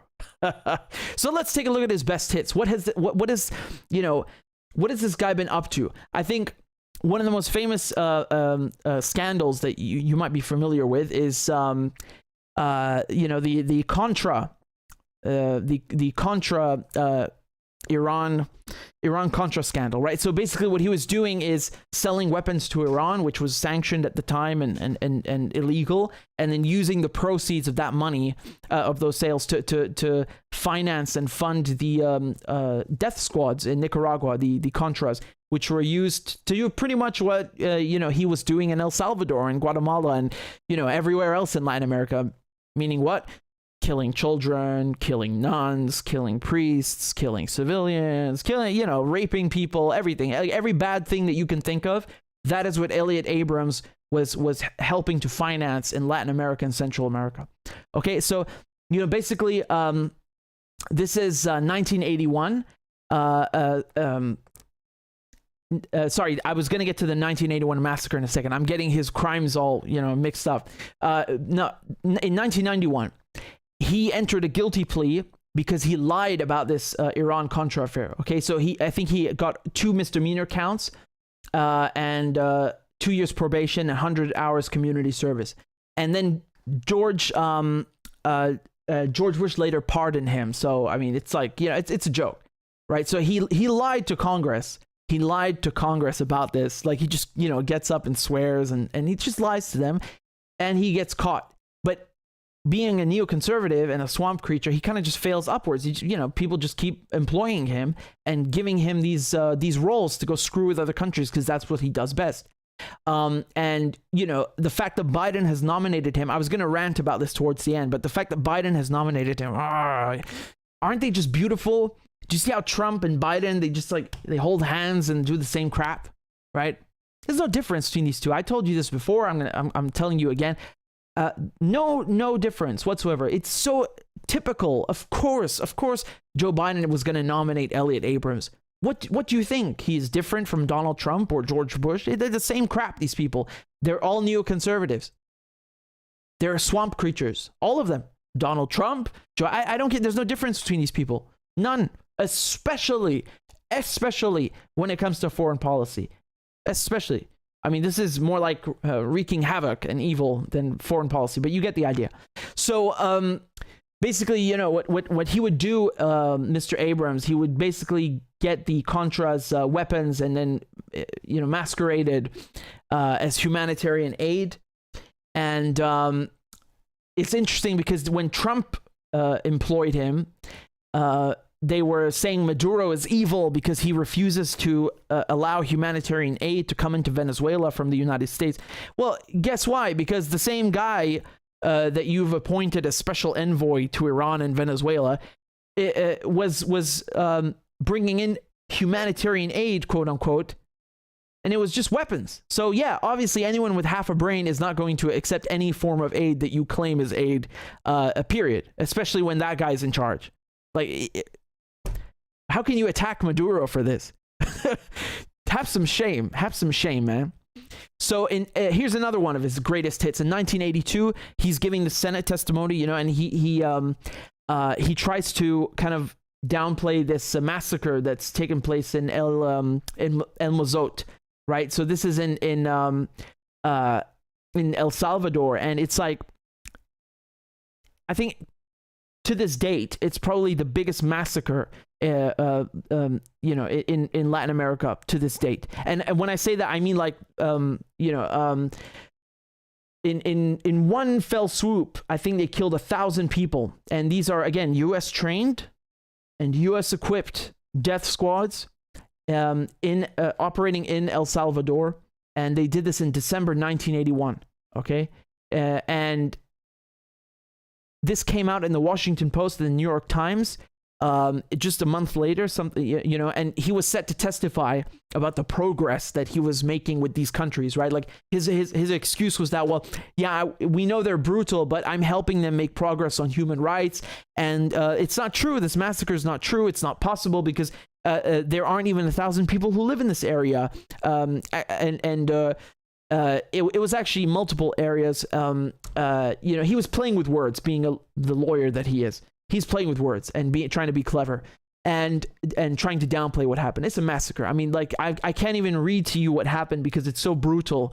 You go look it up. El Mozote. So it's ELMOZMOTE. Sorry, MOZOTE. El Mozote. The El Mozote massacre. And, you know, like I said, he goes in front of Congress and lies about it and then says that the media are trying to like make him look bad or something. It's ridiculous. He knows exactly what happened. And actually, I want to play this clip here. This is Ilhan Omar confronting Abrams when Donald Trump he had nominated him. So this is 2019. And I expect he will go through a similar, you know, confirmation soon where they'll grill him again. Maybe. I don't know. You know, it is the swamp. But take a look. Listen what happened. I fail to understand why members of this committee or the American people should find any testimony that you give today to be truthful. If I can respond to that. It wasn't a question. That was not a question. I reserve the right to my time. It is not right. That was not a question. Committee can attack on February a witness 8th, who is not permitted to reply. That was not a question. Thank you for your participation. On February 8th, 1982, you testified before the Senate Foreign Relations Committee about U.S. policy in El Salvador. In that hearing, you dismissed as communist propaganda report about the massacre of El Mozote, in which more than 800 civilians, including children as young as 2 years old, were brutally murdered by U.S. trained troops. During that massacre, some of those troops bragged about raping a 12-year-old girl before they killed them. Girls before they killed them. You later said that the U.S. policy in El Salvador was a fabulous achievement. Yes or no, do you still think so? From the day that President Duarte was elected in a free election to this day, El Salvador has been a democracy. That's a fabulous achievement. Yes or no, do you think that massacre was a fabulous achievement that happened under our watch? That is a ridiculous question, and I yes or no? No. I will sorry, take, Mr. I will Chairman, take that as a yes. I am not going to respond to that kind of personal attack, which is not a question. So that's the exact same incident, or both the testimony and the massacre itself that I was referring to, right? So, I mean, you heard the details. It's absolutely sickening, you know. And as a side note about Ilhan Omar herself, I mean, I suppose if you look at the so-called the squad, right? Out of the four, she is the the lesser evil, quote unquote. But here's the thing: I don't appreciate you know, like some of the attacks that she gets, because I think they're just nonsense. You know, people like hating her because she's black or because she's Muslim. My issue with her is that she is two-faced. She says that she supports Palestinians, and then she votes to give Israel $3.8 billion and thinks nobody noticed. Oh no, I noticed. And I'm not forgetting that ever. ever. I mean, just any person, anyone, it's shameful for them to vote to give Israel that money. But her especially pretending, oh, I care about Palestinians, and coming from an African Arab country and being a Muslim, Jesus Christ. I mean, if you told people what you've done, man, they'll spit on you. Like, that's shameful. How the hell do you give them $3 billion? Are you out of your goddamn mind? And then, of course, there's all the other stuff, like the $15 minimum wage. I'm not going to go through this again. I'm done with these people. This like Bernie Sanders crowd. I'm done with them. I don't have time for this. They're bullshitters. That's what they are. Maybe they have good intentions. I really don't care. It's a failed strategy, and there's a lot of two-faced stuff. Anyway, let's go back. Let's focus on Abrams. She gave him a good dress down. She did. I appreciate what she did. That was good. See, I credit where credit is due. This is good. But when she does things like refusing to acknowledge the Armenian genocide, that's shameful, and I will say it. So going back to Abrams, another thing that he did in El Salvador, there's an archbishop, I think his name is Oscar Romero. Yeah. He was assassinated in 1980, and that was, I think, Major Roberto D'Aubuisson, okay? So he's basically a U.S. liaison in the country. And he orders this assassination of Archbishop Romero. And, and then Abrams, the same guy, he's like laughing about this kind of and saying like, well, there's no proof that this happened. There are no cables about this. And then actually like, cables, basically diplomatic messages. Surely enough, they turn up. And yeah, there's proof that they knew about this. Abrams knew about this. And, he's sanctioning and micromanaging all of this behavior. The death squads in Nicaragua, death squads in El Salvador, in Guatemala, a coup here, a coup there, an assassination today, assassination tomorrow. That's his job. That's what this man does. And he literally looks like a goddamn vampire. I mean, look at this guy. He looks like a goddamn vampire. I mean, if it wasn't bad enough that he's a neocon, I really don't care about someone's physical appearance, but he fits the role so well, You want to talk about villains? Look no further. This guy makes, they like to whine about Putin. This guy makes Putin look like a choir boy. Yeah, really, he does. That's what most neoconservatives, they have that effect, So you want to talk about a war criminal? How come he doesn't get summoned in front of the ICC? How come there's no arrest warrant for his behavior? So, let's talk about Uruguay, right? So again, these are all Latin American countries, right? I haven't even gotten to Iran yet, but I know it's a lot to keep track of. So basically, in Uruguay, you have Wilson Ferreira, who's a very well-known politician, very popular, and anti-government. And then he gets imprisoned. He gets thrown in prison by the junta or the military government, and Abrams and the Reagan administration just like say nothing about it, and even the New York Times are stunned. And actually, there's a good article, just hold on, this one in Jacobin, going through a lot of these things, right? A lot of these, it goes into much more detail. That's him. That's a younger version of the vampire. But that's going to be my nickname for him, the vampire. He looks like a goddamn vampire. So in any case, his attitude is like, well, if we can make this a democracy, then whatever the cost, it's worth it. But the thing is, I mean, how is it a democracy when you're like literally cooing the elected government that was elected already by the people and then putting one that favors the United States? He doesn't care about democracy. He cares about, Western hegemony, U.S. hegemony, especially in the Western Hemisphere. He cares about Monroe Doctrine. Monroe Doctrine is it implies that because Latin America and Central America are the backyard of the United States. What a worldview. That the United States actions in quelling and taming and pussy whipping anybody in that Western Hemisphere is justified because it's for the United States' own security. Remember that, because when Iran doesn't want another situation like Iraq happening in Syria and then sends help to Syria, then they start whining in the mainstream media, oh my God, Iran, Shiite support because Assad is an Alawite, and they try to like make up some conspiracy that it's like a Shia takeover or something. Is it not, no, it's nothing to do with that. Iran also cares about its backyard, and they certainly don't behave like Mr. Elliot Abrams, to put it mildly. This guy's, I mean, it's not even a fair comparison,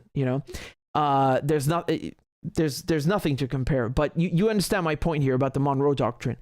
And he's a firm believer in this. He's a neoconservative, through and through.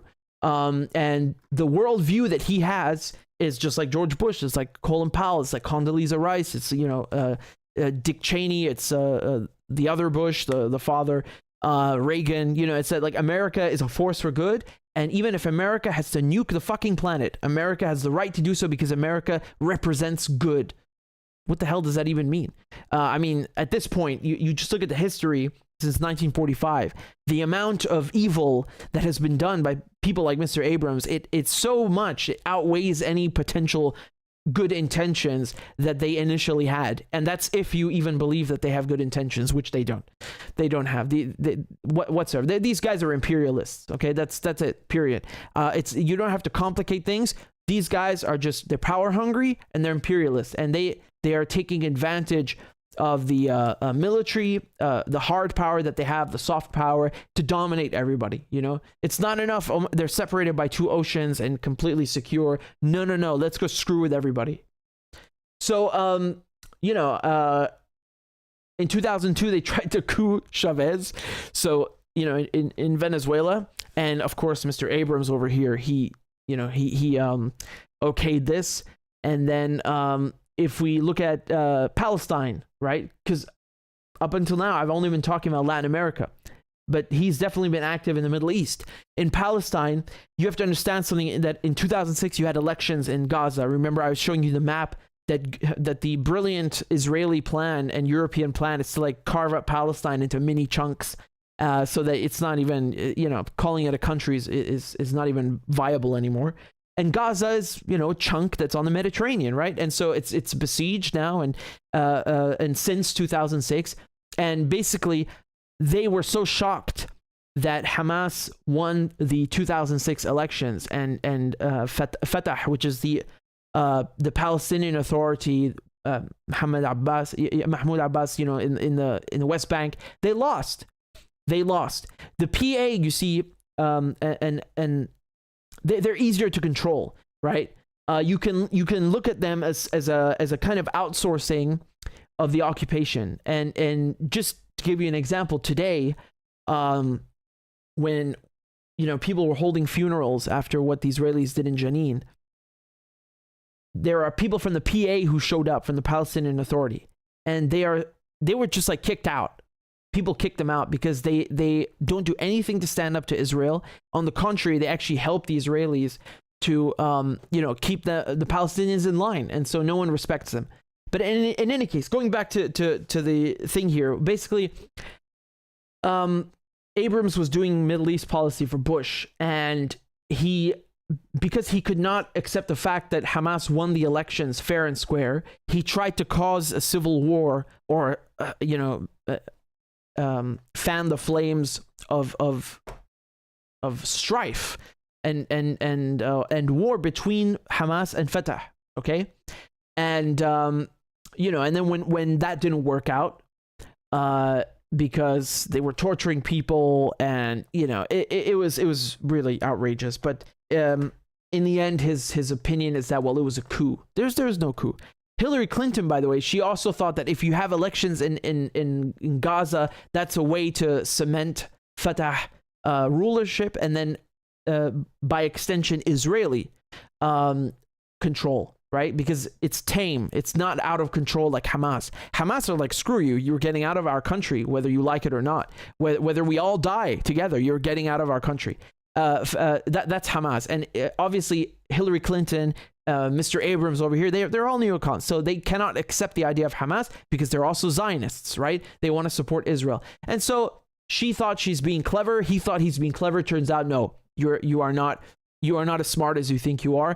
And Hamas is now today stronger than ever before. Compare with 20 years ago, or with 2006, right? Like leagues ahead. And this is not just Hamas, it's the entire resistance. So that's important to underscore. The Iraq War, obviously, Mr. Abrams over here supported that too. Both of them, in case that wasn't clear. Both Iraq wars, Gulf 1 and 2. And then, there's another story about a journalist that he didn't like. He accused her of being like some kind of liaison for M19, which they were fighting in Colombia. And he put her in danger, like he put her life in danger just for questioning him. And then, of course, when he's working for Trump, we have to remember there was another coup in Venezuela, or attempted coup, the Silver Corps. So you remember, basically, they contracted a bunch of morons who failed so miserably that it's nicknamed the Pig of Bayless, the Bay of Piglets. Who cares, right? Because it's not even the Bay of Pigs, which was also a miserable failure. It's even 10 times worse. So it's Bay of Piglets, right? It's a tiny fart. And so I'm sure he had something to do with this. I mean, we know that Mike Pompeo, this guy, of course. This was a company, American citizens, U.S. citizens, with connections to Trump, and they went in and thought they're smart and they can get rid of Maduro. No, now they're in prison and they were caught. No wonder Biden wants him. No wonder. He is like a dream. This guy is a dream for Biden, for any person in Washington. He is a dream because he believes in American hegemony. He believes in the Monroe Doctrine. He believes in neoconservatism. He's everything that you want in a mass murderer and a war criminal. He is your man, Mr. Elliot Abrams. How unsurprising and underwhelming that Joe Biden, the lesser of two evils. Really? That's not what I would call him. I have other more colorful terms. I told you, I warned you about this. I told you that he's not going to be any different than Trump. He's going to keep the same sanctions on Syria, on Iran, on Venezuela, on Cuba, on China. He is going to be just as much as a hawk. Of course, like Trump, he continues to support the Saudis. Well, now that's changing slowly. You saw they made peace with Yemen, so it's a different reality. But up until then, I mean, Yemen and Saudi Arabia didn't make peace because of Biden. They made peace in spite of Biden and Trump and Obama. But all of this foreign policy, the embassy moving it to Jerusalem, violating the UN Security Council resolutions 242 and on. Same behavior as Trump, if not worse, just as bad, if not worse. And it's almost a non-story that he nominates this guy. Almost. I couldn't forego the opportunity to recall his greatest hits. So there you are, Elliot Abrams, your vampire.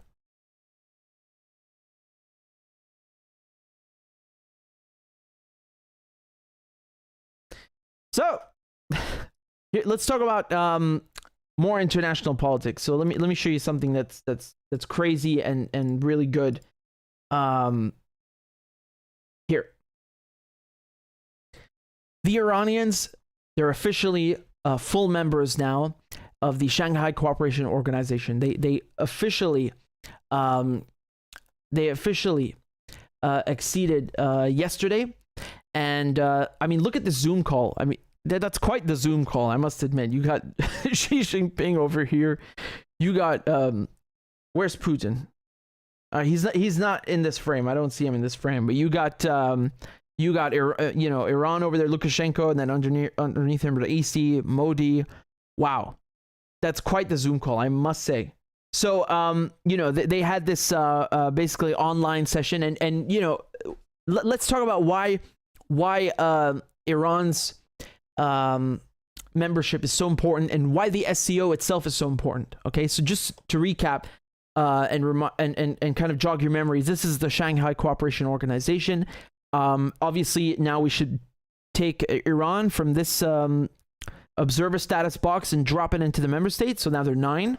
And you can see this is China, Kazakhstan, Kyrgyzstan, Russia, Tajikistan, Uzbekistan, India, Pakistan. These are countries, 4 of them have nuclear weapons. So China, Iran, China.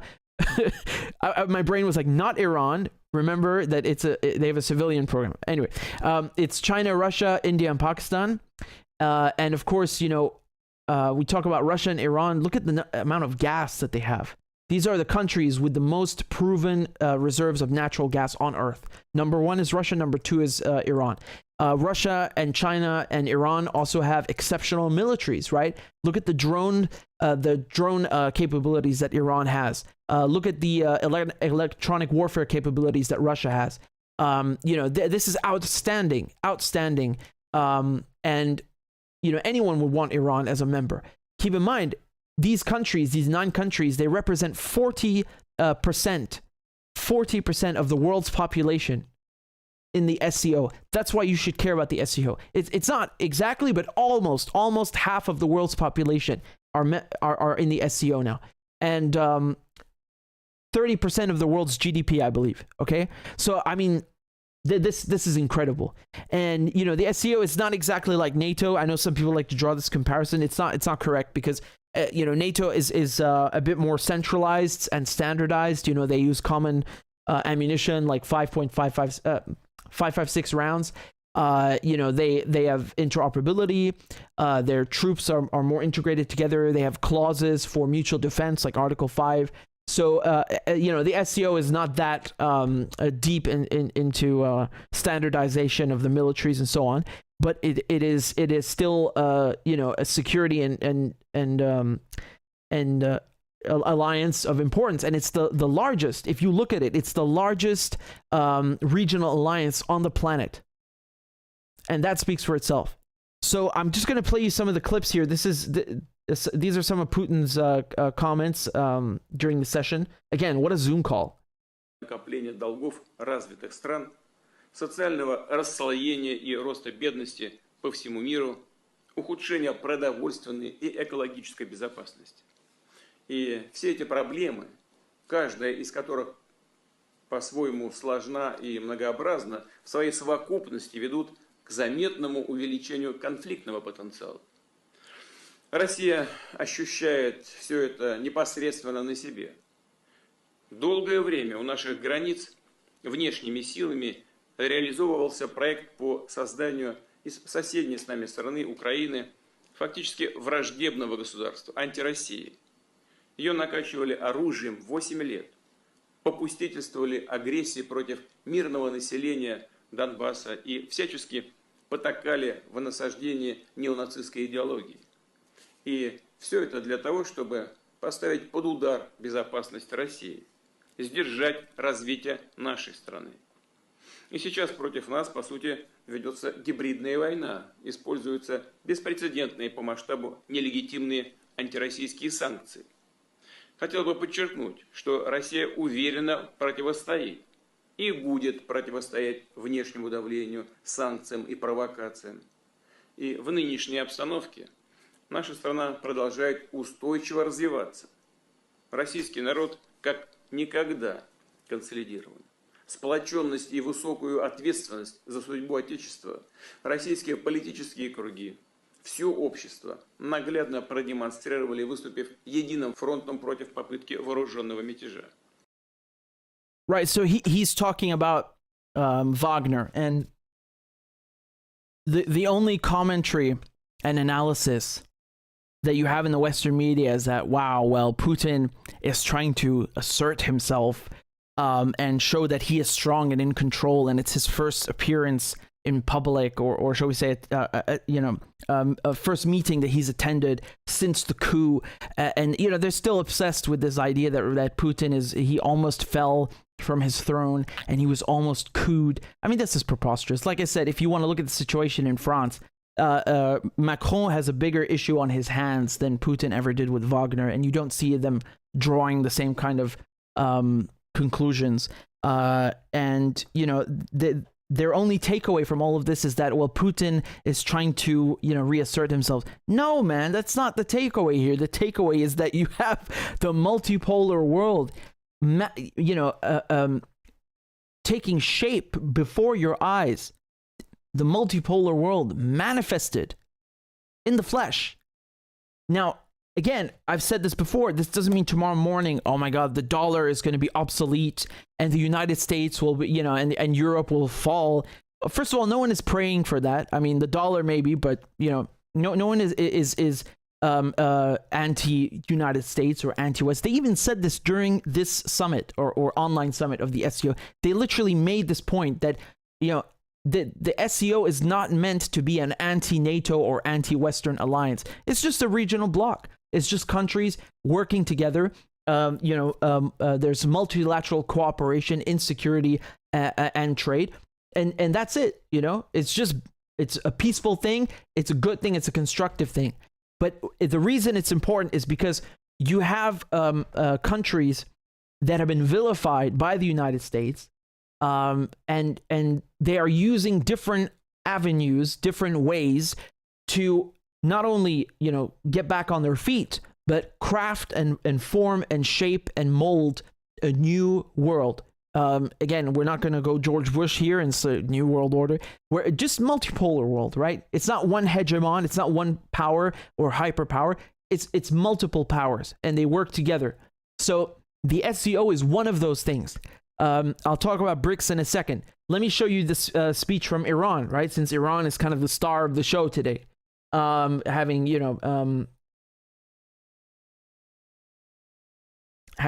become a full member. And by the way, just so this is clear, Iran actually applied in September 2021. So they've been waiting quite a while, right? I'm pretty sure the war got in the way. But as a matter of fact, it's because of the war that things like this, like its accession to become an SCO member, have materialized. You need to remember that the Ukraine war is not just happening inside of Ukraine. It's had a ripple effect globally, in positive ways and negative ways. I think the most serious negative thing is the threat of nuclear war. It's even worse than in the Cold War, which is unbelievable to me. My mind cannot even grasp this. I cannot understand this. It's so shocking. But one of the positive aspects is something like this, where you have, BRICS now really seriously talking about dumping the dollar and using local currencies or an alternative currency just for trade, right? So they don't abandon their currencies and adopt something like the euro. No, it's they have their own currencies, and then in addition they have a trade currency. Okay, and now they're talking about backing it with gold. And again, I want to talk about BRICS in a second. But let's focus on the SCO. And here's Iran's speech. This is Raisi, their president. Гегемония западных сторон западного мира способствует гегемонии доллара. I suppose let's just keep the subtitles.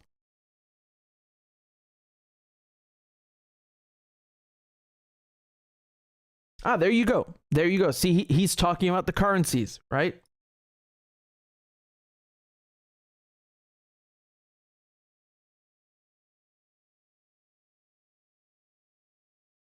Yeah, so this is, a very obvious point, but it's so obvious that people often forget. Why are sanctions effective?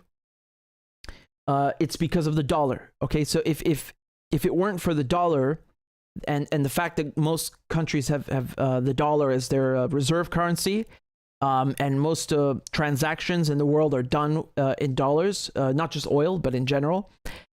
If it weren't for that, sanctions would still hurt, but not to this point. But the irony here is that the United States have sanctioned China, Russia, Iran. They've sanctioned these countries so much, we have reached a point where it's starting to backfire, okay? And it's not funny because people are going to suffer from higher gas prices in Europe and the US. No, nobody wants that.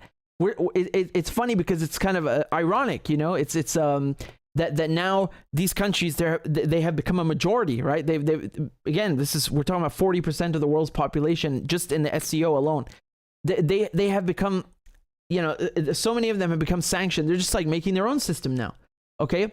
Let me play you. This is Xi Jinping from China, China's president. 大道不孤，众行致远。上海合作组织顺应当今时代潮流，契合人类进步方向，一定能够在我们的共同努力下，不断发展壮大。大道不孤。I like how upbeat he is, and that sounds like a Chinese proverb. A just cause finds great support, and a journey with many companions gets far. I like that. It sounds really nice. Here is Modi. So the Indian Prime Minister. I have something interesting to say about Pakistan and India in a second. I'll just play him his clip first. The best to the Iranian people, and I would like to wish the best to the Iranian people and to President Raisi.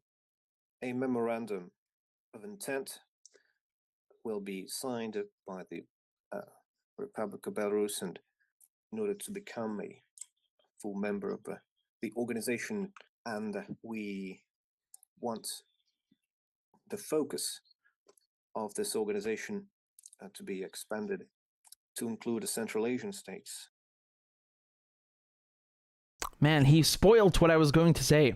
Okay, so he I don't know if you picked up on that, but he said that Belarus have now applied, and they are expected to join next year. Again, very important. You know, Belarus is a strong Russian ally. It's in the region, and the bloc expands. The alliance expands, and with India and Pakistan, and I'll play you Pakistan's prime minister in a second. India and Pakistan, they are both countries with nuclear weapons, and they're also countries that are at each other's throats. You know, again, typical British behavior. You know, we just go in and carve up countries, and then they're still fighting 100 years later because of what we do. But the other thing is that India has issues with China, right? They have had these skirmishes or attacks, you know, where on their border with I think dozens of troops killed up until now, and that's very sad, of course, you know, because these are the most populous countries on earth.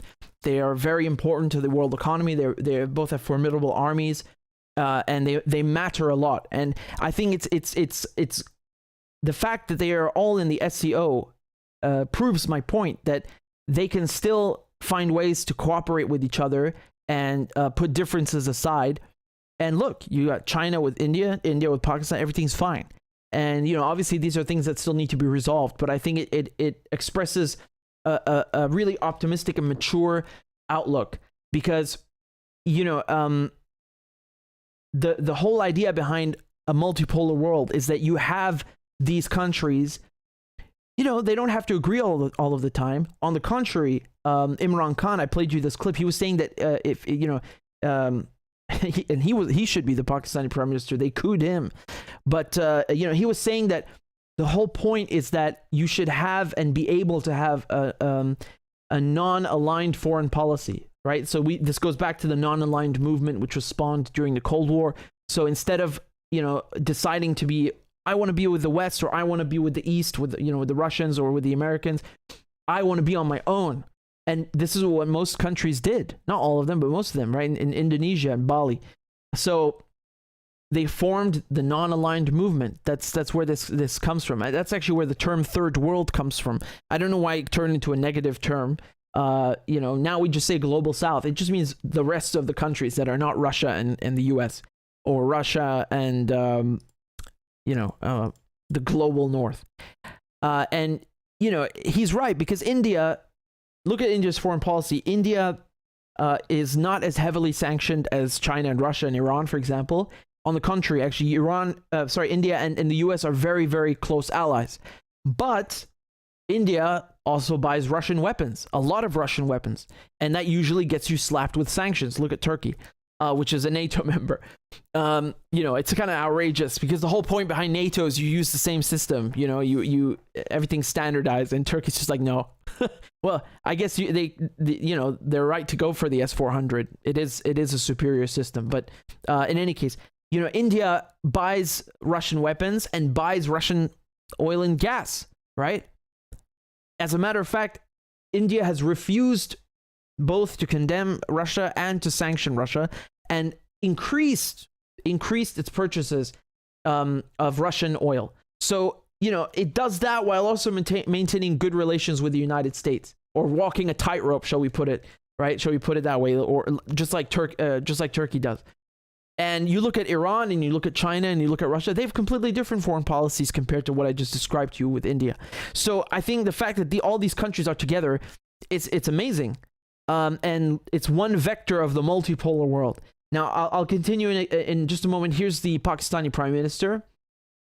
I am pleased to once again address this august gathering of SCO leaders. We thank India for its stewardship of the SCO this past year.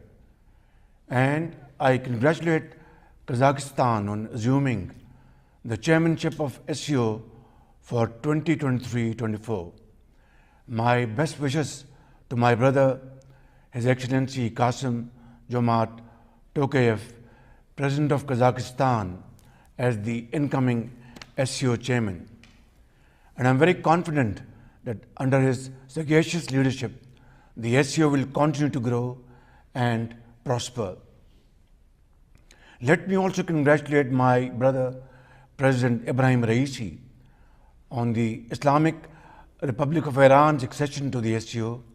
As a full member, we warmly welcome you and are confident that Iran's inclusion will immensely benefit this organization. We also look forward to welcoming Belarus, another friend of Pakistan, as a full member at the next summit. I am also delighted to congratulate Bahrain, Kuwait, Maldives, Myanmar, and United Arab Emirates on their accession as new dialogue partners.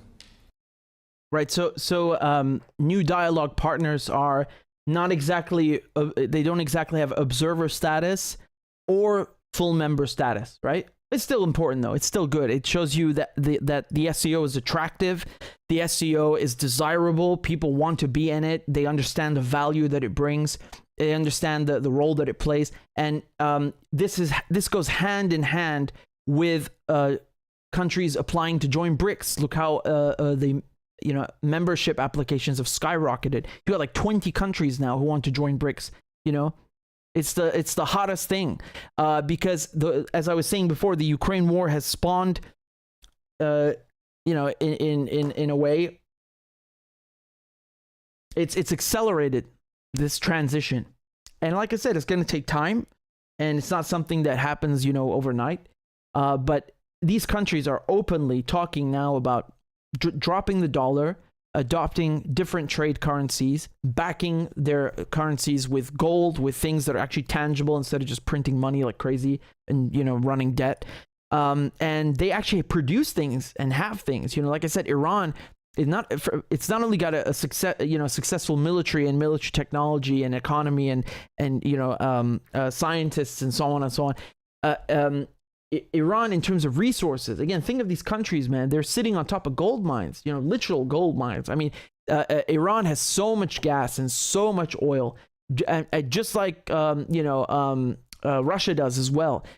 Each one of these countries brings their own thing to the table, and these are, like I said, these are the most populous countries, India and China. Their power in terms not just of land mass and population, but resources, and then of course the soft power. All of this counts, and they're not going to tell you this in the Western media because it doesn't look good. Why would they make you feel like SCO is the best thing? And why isn't Europe part of it? Why isn't the United States part of it? I mean, they're open to join, but again, this is a regional bloc in the case of SCO. But the reason that they made this clear, especially now that this is not an anti-Western alliance or organization, is precisely because countries like India are in it, where India wants to walk this tightrope. And I guarantee you, Turkey will want to join very, very soon. And, I see Azerbaijan are already dialogue partners,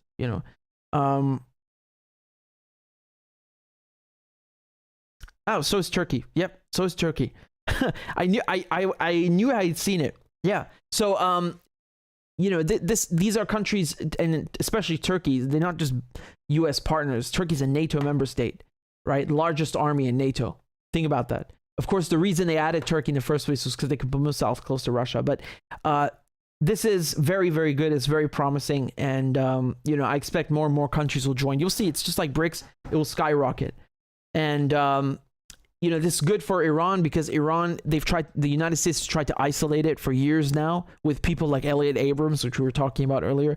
But it's not just him, you know, it's a running constant policy. And, you know, it's failing. It's failing. This is not just good for the SCO. It looks good for Iran because it shows that Iran is able to, you know, transcend and overcome these sanctions. Not just, you know, their impact to the economy, to the people, but I'm talking about politically, you know, on the international stage. Because the idea is not just to inflict economic harm on the countries. That's the main goal, right? To make people suffer. It's also to isolate the country politically, and of course, in addition to their, you know, oil sector, banking sector, financial, etc. And that's failed. That has failed. Iran is not isolated because this is a new world. This is a world where you have Iran now, you know, Iran's accession to the SCO with all of these countries, and that speaks volumes and pretty much says it all.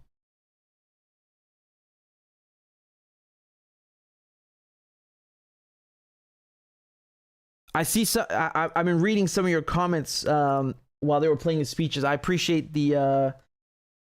I appreciate the nice comments. Thank you very much. And hold on, let me check if we got anything on PayPal so I can read these out to you. Again, it's loading. Claudia has updated for me the. Hold on, where's this thing? Okay, guys, you need to help me out. I see we've got actually the same number of people watching as we do here on Patreon. How much is that? Look at that. We are at 667 and we need to get to 700. So I need your help, guys. I need you to please pitch in and you know, send $1 a month or $2 a month or £2 a month or €2, whatever you can if you're able to. I know in this climate it's not exactly the best time, but if you do enjoy my work, if you found it helpful, you found it informative, you found it entertaining, although I don't know how many of these topics would, they're not very cheerful, but you know, if you appreciate what I do, please continue to support and consider supporting if you don't already.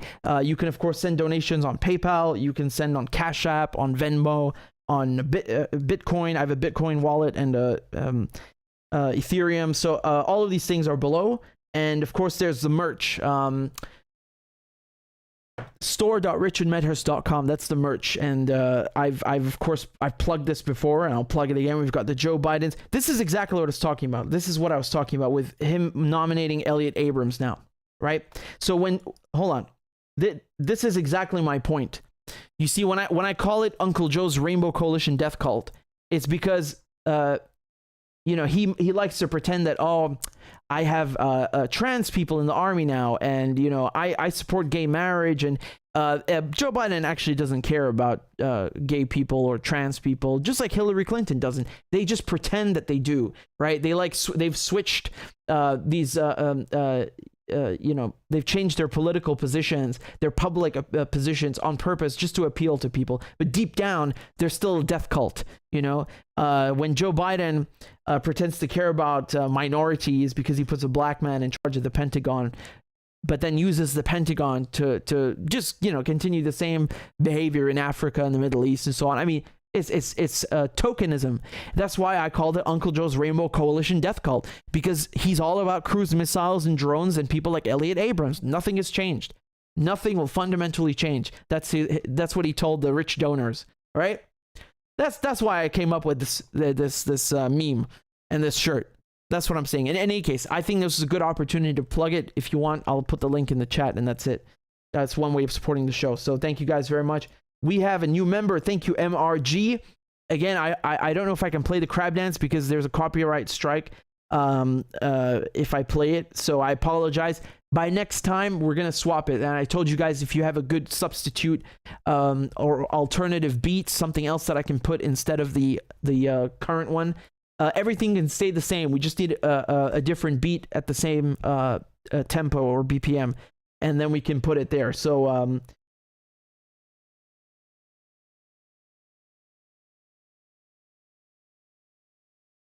give me a second over here.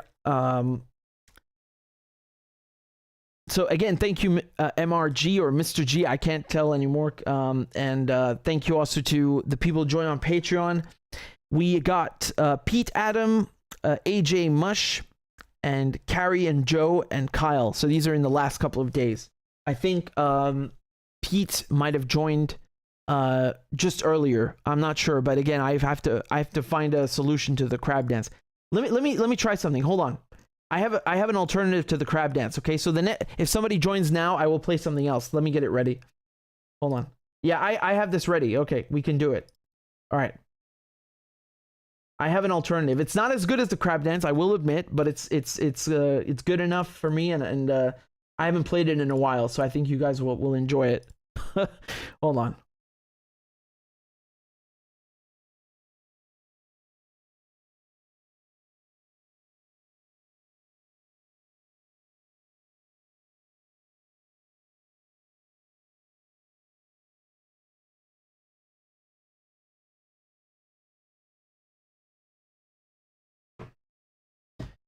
All right, I'm trying to get this ready.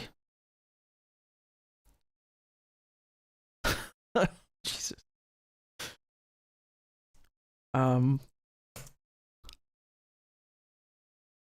Okay.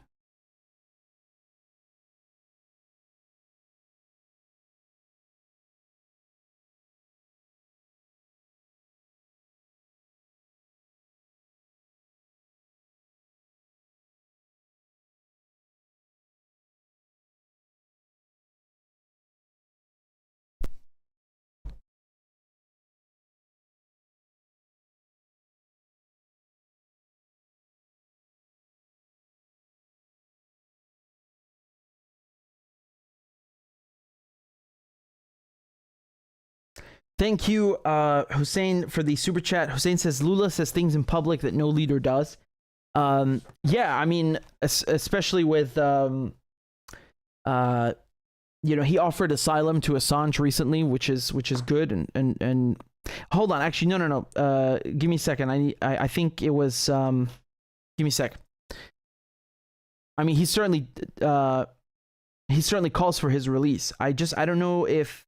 Yeah, no, excuse me. What I meant to say is that you have a giant chunk of Brazilians that have signed a letter asking Lula to grant asylum to Assange. I mean, the thing is that even if he would grant him asylum, just like Mexico have offered it, he would need to finish with the whole court case before he could even go there.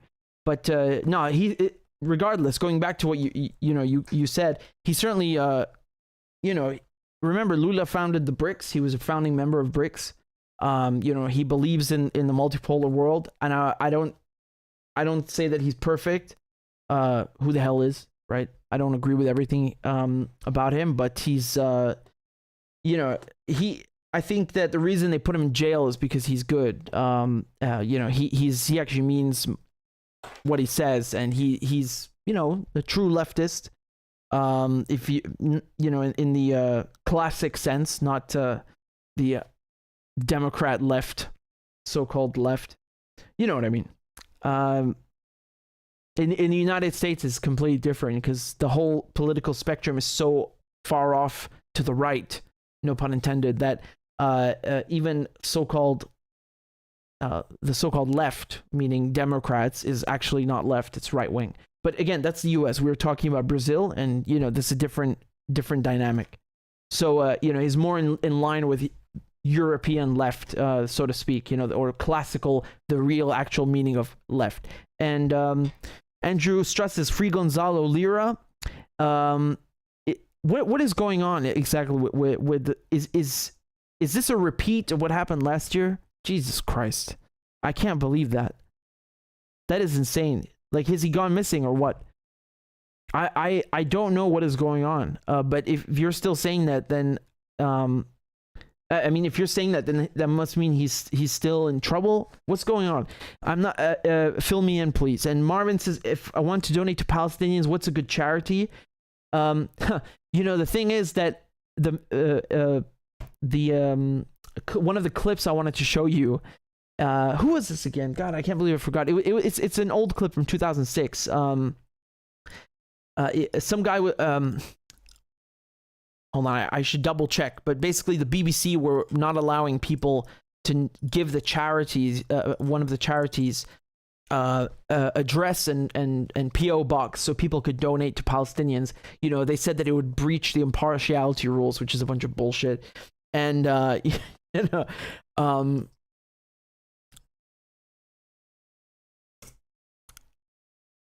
it's Tony Benn, wasn't it? Yeah, it was Tony Benn. And it was in 2009, right? And he read out the Gaza appeal. He broadcasted the Gaza appeal because the BBC wouldn't do it, and he was great. You know, very solid, very solid. But going back to your question, I really don't know. I think they've sanctioned the hell out of everything, and I don't want to say something if I'm not 100% sure. You know. Maybe the United States can help out and set up, you know, a weapons fund for the Palestinians the way they have for the Ukrainians. I mean, do you guys remember, like, at the beginning of the war, people were, like, just randomly setting these things up on CashApp or Venmo? I bet you half of them were scams. But, like, you know, you could, like, donate to buy weapons for Ukrainians. If you did that for Palestinians, you'd be convicted of terrorism and sent to jail in any European country. So, you know, nice double standard. Nothing crazy. So yeah. Okay, guys, that's it for me. Thank you so much for tuning in. And again, if you can support the show, please do. The links are all in the description below. You can donate on PayPal, on Cash App, on Venmo, YouTube Super Chats, Rockfin, and so on. And I appreciate all of you tuning in. And please make sure you've hit the bell icon or you've signed up on Substack so that when I go live, you get a notification. Okay, that's very important because, for example, 2 weeks ago when I did a live stream, some of you didn't get a notification. They censor based on the title. If they don't like the title or the subject, they can censor it. So don't miss out on the streams. Make sure you click the bell icon, and more importantly, I would sign up via email so that when I go live, you get an email. It's very simple. I don't spam you. I don't care. I don't do newsletters. I don't do any of this crap. I go live, you get a link, period. So if you want to sign up for that, it's here, richardmedhurst.substack.com. That's it. Simple box. You type your email, hit subscribe. I don't need your name. I don't want your name. I don't know. That's it. It couldn't be simpler. So again, thank you guys very much, and make sure you do that so you get notified each and every time. And thank you so much. You guys, I appreciate all of your comments. You're very kind. I'm going to play a crab dance alternative just for those, to thank you guys for donating and joining on Patreon and as members on YouTube. It's not the same, but, you know, it'll do for now. So let's go.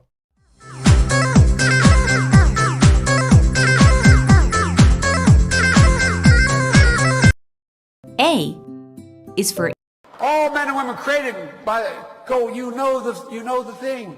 B is for I'm beginning to see why your wife left you.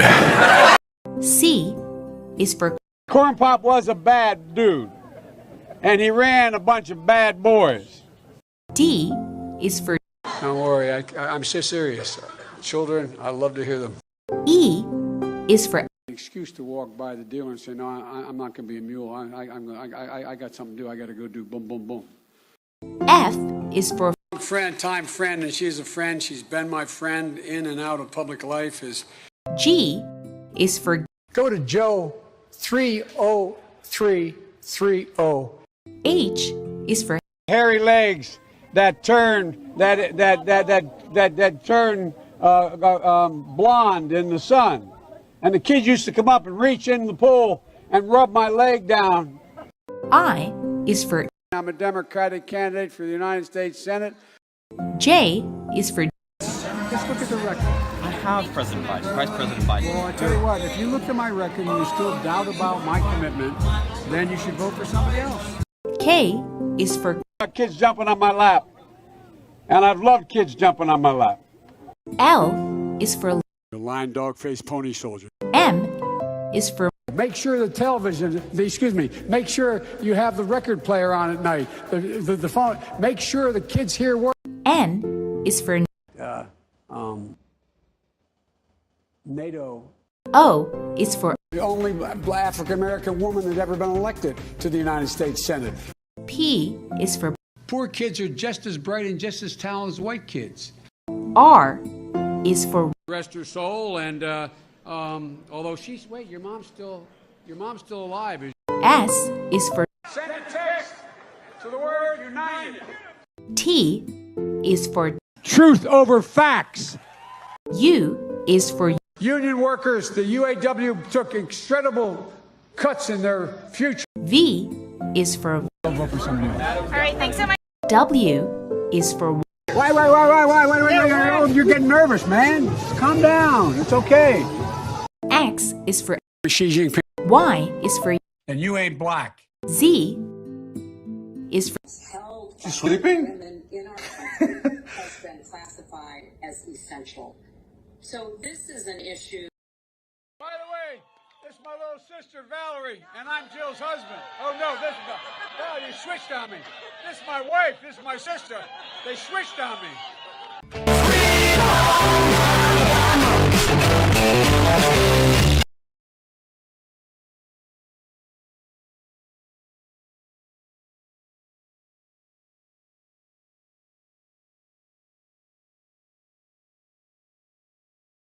Thank you guys so much. Thank you for tuning in. Take care. Ma salame. Bye-bye.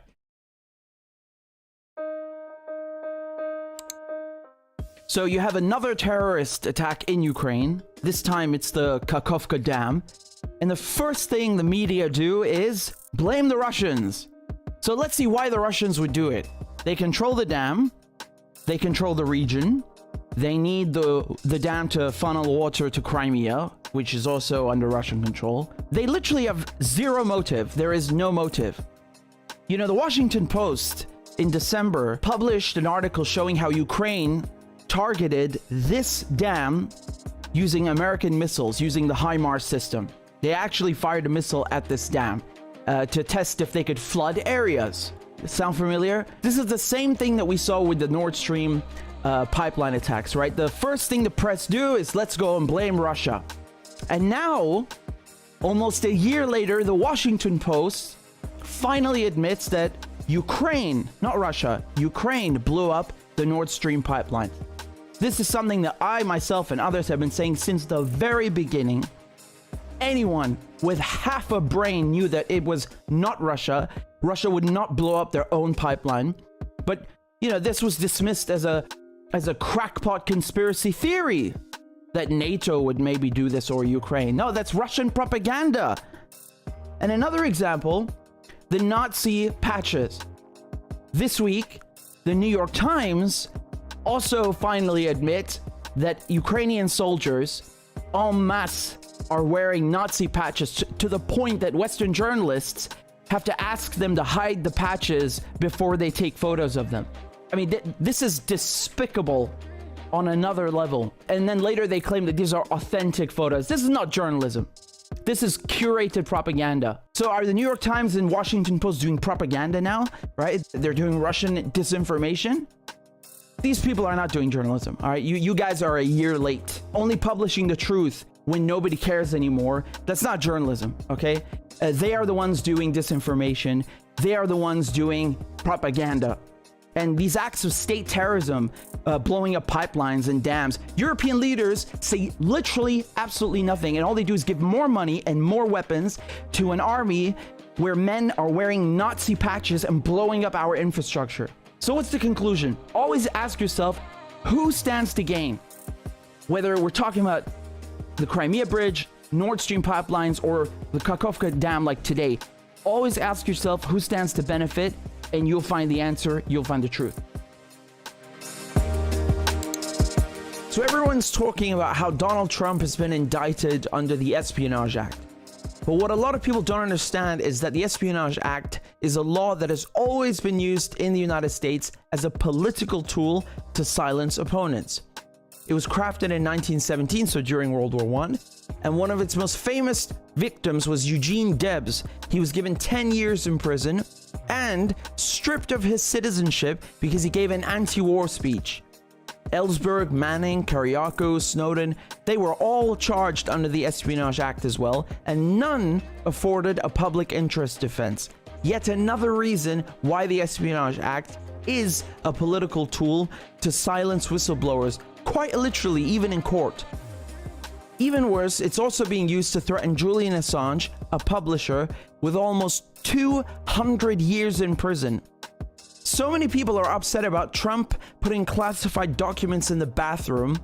I wonder if they care just as much about freedom of speech and press freedoms. Trump definitely put America's national security at risk, not for bringing home documents, but assassinating Soleimani, the equivalent of Iran's defense minister. How come Trump's critics never attack him for actual crimes, like putting illegal sanctions on millions of people or stealing oil from Syria? We're keeping the oil. We have the oil. The oil is secure. We left troops behind only for the oil.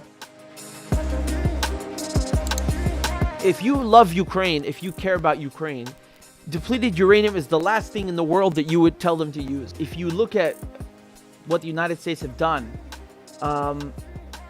everywhere they've used depleted uranium, it's like dropping a nuclear bomb, and actually worse in other ways. Just to give you an example, in Fallujah in Iraq, guess what? 10, 20 years later, there are people in Fallujah who are being born with cancer. And it's so bad that you have higher rates of birth defects and congenital heart disease in Fallujah than you do in Nagasaki and Hiroshima. In Nagasaki and Hiroshima, you knew that there was a nuclear explosion and you had to get the hell away from there if you could. The thing is, the people in Iraq didn't know what the Americans had put in the tank shells. They dropped so much white phosphorus, they used so much depleted uranium. The people living there have no clue about this. The war is bad enough without knowing that, if you live there and you stay there, you're going to get cancer, and your kids are going to be born with these massive nightmarish birth defects. And now they want to bring this literally cancerous thing, depleted uranium, and use it in Ukraine. If you love Ukraine, if you care about Ukraine, depleted uranium is the last thing in the world that you would tell them to use, because guess who's going to suffer from that? The people in Ukraine, right? Like, if their idea is to liberate Ukraine, right? Okay, let's say that they do. Tomorrow morning, Zelensky's going to emerge victorious over the Donbass and Crimea, and he's going to go have a nice parade, right? Guess what? All the people returning to their homes, or all the people living there, you're going to give those people in Ukraine cancer because you use depleted uranium, because this stuff goes in the earth. It seeps into the earth, into the soil, into the water. It's actually worse than a nuke. Truly. Because people don't even know that it's there. They have no clue that they're living next to things that are going to give them cancer and destroy their DNA and give their children massive birth defects. They don't even know that it's there. It's like a silent killer. They don't care about you, man. They don't care about you. This is bad for the environment, obviously. That doesn't even need stating. And it's bad for human beings.